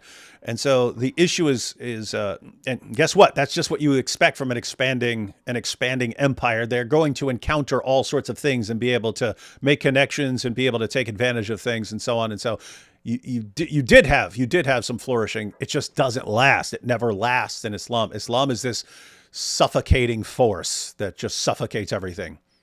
I mean, they started out pretty well, and then when they used science as much as they could to benefit Islam, they just gave up, and we see the decline in the Arab world, whereas in Europe, it's exploding. When the West was pro-Christianity, you had scientific flourishing. Now that Christianity is in decline, people ask, what is a woman? Yeah, you'll still have scientific flourishing, but yeah, that makes a point in the sense that the prediction of and I'll have a video coming out on this. The prediction of the new atheist was, hey, if we just get past Christianity, we'll have this new scientific utopia. People are going to get more rational and more scientific. And as soon as people start, get past Christianity, everyone starts going insane and entertaining any stupid idea, no matter how unscientific it is. And then you also had I don't know if you've seen this, like the spike in witches. That like there's like as people turn away from Christianity, there's a spike in witches. It's funny. It's funny stuff. Yeah. Well, when you move away from the idea there's a one rational creator that governs the whole universe by his own rational thoughts and places laws that flow from his nature that he's not going to violate, you're going to get science. When you move away from that, you're going to go back to pagan ideas. So you know, horoscopes, witches, this nonsense. And that's what we're seeing a rise of, unfortunately. Like metaphysical stores I've seen pop up over Tucson, for example. It's ridiculous. Mm-hmm. Why you beef with Mike Winger? New to the channel. Why do I beef with Mike Winger? Don't get me started. Like where do I begin? His nerd face, his nerd hair, his nerd glasses, his nerd shirts. Literal nerd shirt. He wears a literal nerd shirt. His nerd videos, his nerd voice, everything is like nerd all the way down. What do you expect me? Oh, great. Like the nerdiest person in the history of humanity. Yay. That's my favorite person ever. Come on. Be realistic. Rogue Provisionist said, Mike Winger, the kind of guy that cries before bed because all the vitriol and rhetoric from David and his followers. D. Wood warns about cult tactics, but he probably does cry himself to sleep over this stuff. My goodness, saw on Jai and DOC, watched Muhammad Hijab movie, Raging Narcissist, which was so cringe and bad. I don't know if he is a worse actor or if he's a worse actor or Dawa preacher. Yeah, I don't know if you know this, IP, but apparently Muhammad Hijab came out with a movie, or he's coming out with a movie on his own channel. Watch party. I don't know. I could anticipate. I was like, one, it's going to be completely narcissistic. And two, I don't anticipate him being a good actor. I think he'd be a pretty crap actor. But yeah, we're reluctantly going to have to check out that nonsense. But it was a matter of time, ladies and gentlemen. The Dawa's breaking down. They acknowledge that their biggest arguments were all complete nonsense and they're all based on deception. What are you going to do? You either become a gossip channel like Ali Dawa, or you try to go into acting and, hey, maybe we'll make a movie. Goat Hub says, but did Christianity start the goat lovers revolution? Didn't think so. Checkmate. Yeah, that was someone else. Hey, here you go. Question for IP. Your stream on the Exodus, why didn't you get Dr. Falk on for the response? Mm-hmm. Oh, yeah. So I'll be responding to two cyber bullies on Wednesday on my channel who just made a really terrible response and made numerous historical errors. He was pretty busy, and he's not been on my channel for a while, so I mean, it just didn't work out. But don't worry, I promise you, Wednesday on my channel, we will have a ton of fun. We are going to go through their response to me, and you're going to see blunder after blunder. You're going to enjoy yourself. You heard it here, folks. It's going to happen. Given how we say Muslims are slaves of Allah, does Bible and Quran have distinct definition or application of slave and servant? Abdullah versus Obadiah. Given how we say Muslims are slaves of Allah, no, that's what they say. In Islam, the only relationship you have with Allah is a slave to master relationship. That's the Quran. Surah 19. No one approaches Allah as anything but a slave. So it's up to you whether you be a good slave or a bad slave. And if you're a good slave, well, then Allah will like you. And if you're a bad slave, then Allah is going to punish you. But under no circumstances are you anything other than a slave. But what do you think? Any distinction between slave and servant? So the Hebrew word is used very generally. It's used even for people that work for the king, people that just subjects of the king. This is one of the problems with trying to understand what the biblical authors meant. Again, they didn't have these distinctions like we do. So you could have someone just being called I think it's a bed is the Hebrew word, and it's just referring to someone is basically a mercenary. And then you could have someone as a chattel slave being called in a bed. So it's just a very general word, unfortunately. So you're going to have some cultural breakdowns in trying to make those comparisons. I've always hated history, so I barely know any of this stuff. It was always boring wars, memorize these dates anyway. Thanks for the lesson. This IP, someone brought this up to me, a guy named Zach, back when I was in college. He brought up, hey, they make us take all these classes. So you're sitting here taking 3, 4, 5, 6 classes a semester and so on. And you have to learn all this stuff to take tests and write your paper and things like that. But then you forget the vast majority of it. And think about how much, like you probably remember everything, but the rest of us, we forget like 97% of the stuff that we learned from the classes. And so this guy actually suggested, I think it may have been a good idea, but he said, hey, instead of learning all this stuff and being required to learn all this stuff and then just forgetting it all, why don't you make it so that you're only learning like 10% of that, but it's reinforced over and over again, so you actually learn the entire 10%. And that would be better than just recalling like 2 or 3%. In other words, it would be better to have a smaller amount of information that's repeatedly reinforced until it actually sticks. But I'm thinking something like that here for, if you take history class or something like that, if you take history of Western civilization or something like that, or American history, there's all this stuff. But what if there was like IP? Okay, here are the essentials. These are the essential. This is what you have to know. You have to. Every Christian right now, everyone has to learn these basics, because if you do not know these basics, you're basically asking for someone to come along and manipulate you because you don't know these basics. But it seems like there needs to be some list of things that are like essential learning for everyone at this point. Yeah, I think everyone honestly, I think a lot of biblical scholars, scientists should be taking classes in philosophy and logic, because they throw fallacies around like they're nothing. That we're going to be going over several fallacies used in this response to me on Wednesday, and how they just hey, one second. Even that right there, right?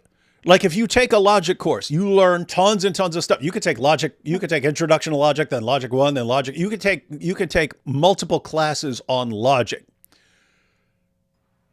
There's like 6 or 7 fallacies that really, really, really need to be common knowledge so that people can spot them. That's exactly what I was talking about, right? Like so that, like whatever field you're going into, science, history, whatever.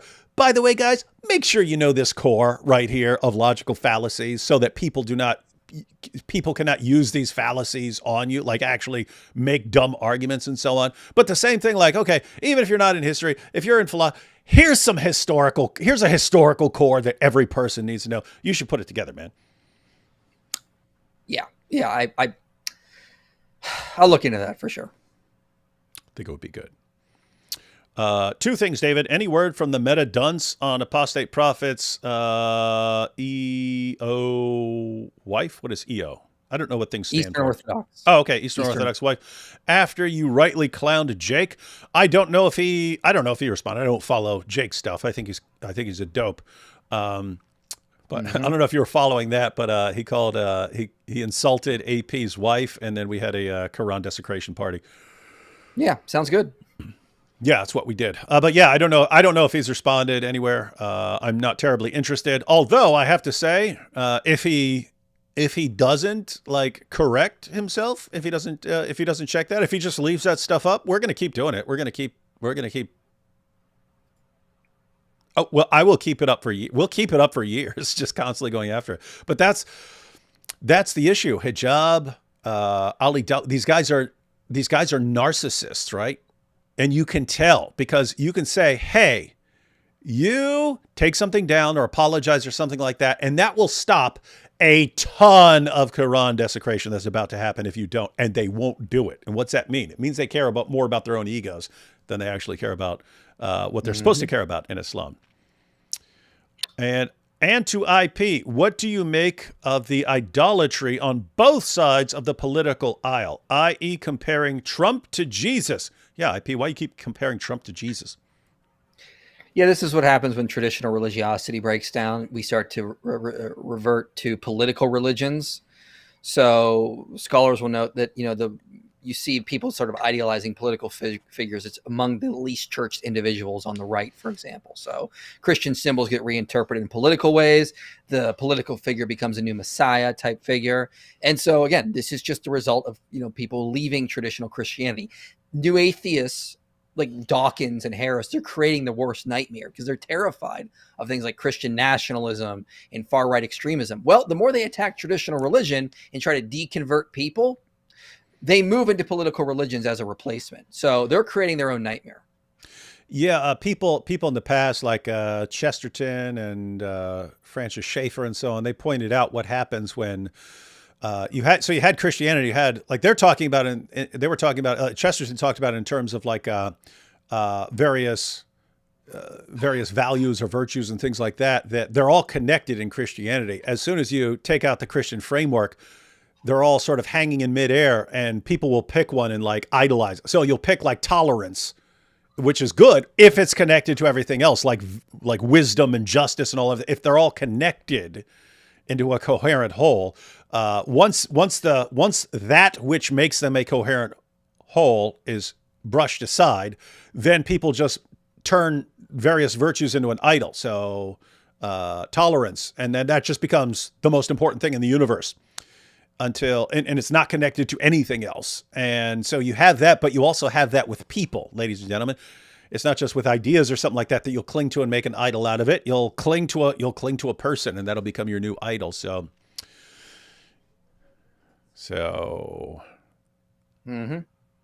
either get used to it, or have a revival. Those are your alternatives. Hippo character spins around. Oh, that is a super sticker, which I can't see. Fix this, Ecamm. I want to see the super stickers.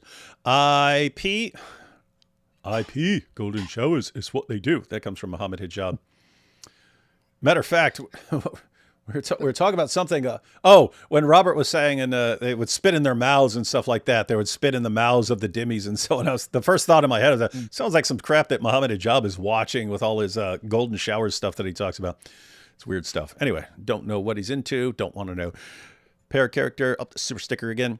Let's see. The third orange says, many of the black Muslims I talk to in my area say they are Muslim and therefore vegetarian. Is this an American offshoot thing like the Nation of Islam or 5%ers? I'm not familiar with that. You'd have to ask them what group they're from, because I'm not familiar with that. Let's see. Super chat. No comment, but thank you, Rodrigo. Goat Hub says, Robert without a suit is the sign of the end times. Yeah, you saw his hands injured. That's why it's not in his suit. But yeah, I told him he should just get a full body tattoo of a suit, and that way, even if something's going on, then he could just be sitting there in his suit no matter what. Let's see, a couple more. The comments are probs like Alhamdulillah. Pamela says, late join, God bless you three. Thank you for your time, creativity, logic, humor, and much love in Christ to you, D. Wood, and AP, and IP, and Robert Spencer. Thank you, Pamela. Science owes to Christianity like I owe to buffets. Oh, it's Fat IP, that's why. Yeah, there he is. Who are these people? Fat IP. We descended him in the night of Qadi. Yep. Mm-hmm. If God doesn't exist, then who is Jesus' dad? You see? You see? You see? If Jesus didn't exist, then who is Jesus' dad? Been watching y'all for a while. I love the channel D. Wood. My dad is a huge wingling. Oh, you poor, poor boy. My dad is a huge wingling, and I don't know what to do about it. Any suggestions? Wow. Because you don't want to just abandon someone. You got to try and reason with him. So following the method of Greg Koukl in Tactics, I would start with asking your dad various questions, like how could you possibly like the worst person in the world so much? I just start with questions like that. Let him answer. As he's saying it, just ask further questions. So maybe your dad like, oh, but he knows so much about Star Trek. And be like, but why would some nerd knowing so much about Star Trek, why would that make you want to idolize him and so on, be a great fan of his? And why would you not conclude that he's a total nerd? Just ask questions like that. Sorry. I cannot die until I get you and Mike Winger on a stage together for a great conversation somewhere. It needs to happen. I will just say he'd better bring an army. He'd better bring an army with him. Hill here. When I was in high school, our focus was on Western colonialism. White privilege, it was mostly a giant woke mess. Glad I'm listening to real history here. IP, I'm so inspired by your level of knowledge. Hey, it's inspiring philosophy, and Minahill is inspired by your level of knowledge. Well, good. Appreciate it. Yeah, I mean, so I put a lot of books in my videos. So you go through some of my long videos. I just recommend people read those books, read with a highlighter so you remember better when you need to go back and look for things. Yeah, but I know the giant woke mess you're talking about. It bothers me too. I still am finding things. I was like, wow, they taught me this and I believed it my whole life. And it's just utter nonsense. Like, you just keep finding it. It's just, yeah, the whole conflict thesis, the idea of Christianity is harmful. All of this is just part of the woke mess. Yeah. Along those lines, we never actually, I mean, you gave the idea of the conflict thesis, but, you pointed out that actual scholars, that's the conflict thesis or the warfare thesis. That is the view that was like most popular among lots of atheists for a while, especially the new atheists. That's the model between science and religion. Mm-hmm. They're in a state of perpetual conflict. So that's like, it's something along the lines of like Jesus mythicism, in the sense that you have something that will take off among groups at a popular level where they're not interacting with scholars. And then you have the scholarly level where no one holds that view, And it's like, wait, how are you guys on the internet, the champions of reason, when your views in a particular area are completely at odds with the scholarly community who specialize in that area? So it's like that, where you find lots of atheists who are Jesus mythers. You go up to the scholarly level, and what did Ehrman say? No one that I interact with at the scholarly level thinks that Jesus is just a myth or something like that. But it's similar with the conflict thesis, that very popular at the popular level among atheists would be laughed out of the classroom at the scholarly level. At the scholarly level, it's called the complexity thesis. Namely, it's complicated. The relationship is complicated. There are times when religion, or a particular religion, can help science. There are other times when it might be an obstacle. There are times when the church is funding scientific research. There are times when the church will say, hey, you need to shut up with this stuff. So that the idea is, it's complicated. You can't just say, here's the relationship, because it changes. And you'd have to say, if you're looking at the big picture, you'd have to say Christianity was really, really good for science. It was really, really good for science. And also, there's, again, I recommend the book Of Popes and Unicorns by David Hutchins and David Ongodiano. The last chapter, they note that the war between science and religion is kind of manufactured today. So for like over the 100 years, like intellectuals and atheistic scientists have been saying, your religion is opposed to science. Your religion is opposed to science. And preachers have been sort of like, Christian thinkers have sort of like responded, going like, okay, fine, we're at war then. And so this has been kind of like some sort of manufactured like hate that's sort of going on. It's not historical, but it is kind of happening now, because so many intellectual thinkers have said, this Christian religion is going against science, even though it isn't. And so we're going to manufacture this war kind of thing. So after Christians are being told this for like decades, they're like, okay, fine, we're against your science if your science is against our religion. So they've kind of created their own monster. Christianity wasn't opposed to science, but years of telling us that it is, they have turned Christians against science. So, and then this is in the last chapter of Popes and Unicorns. I highly recommend it.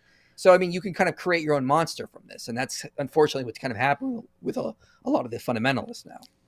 Yeah. And I remember watching a lecture on the history of science by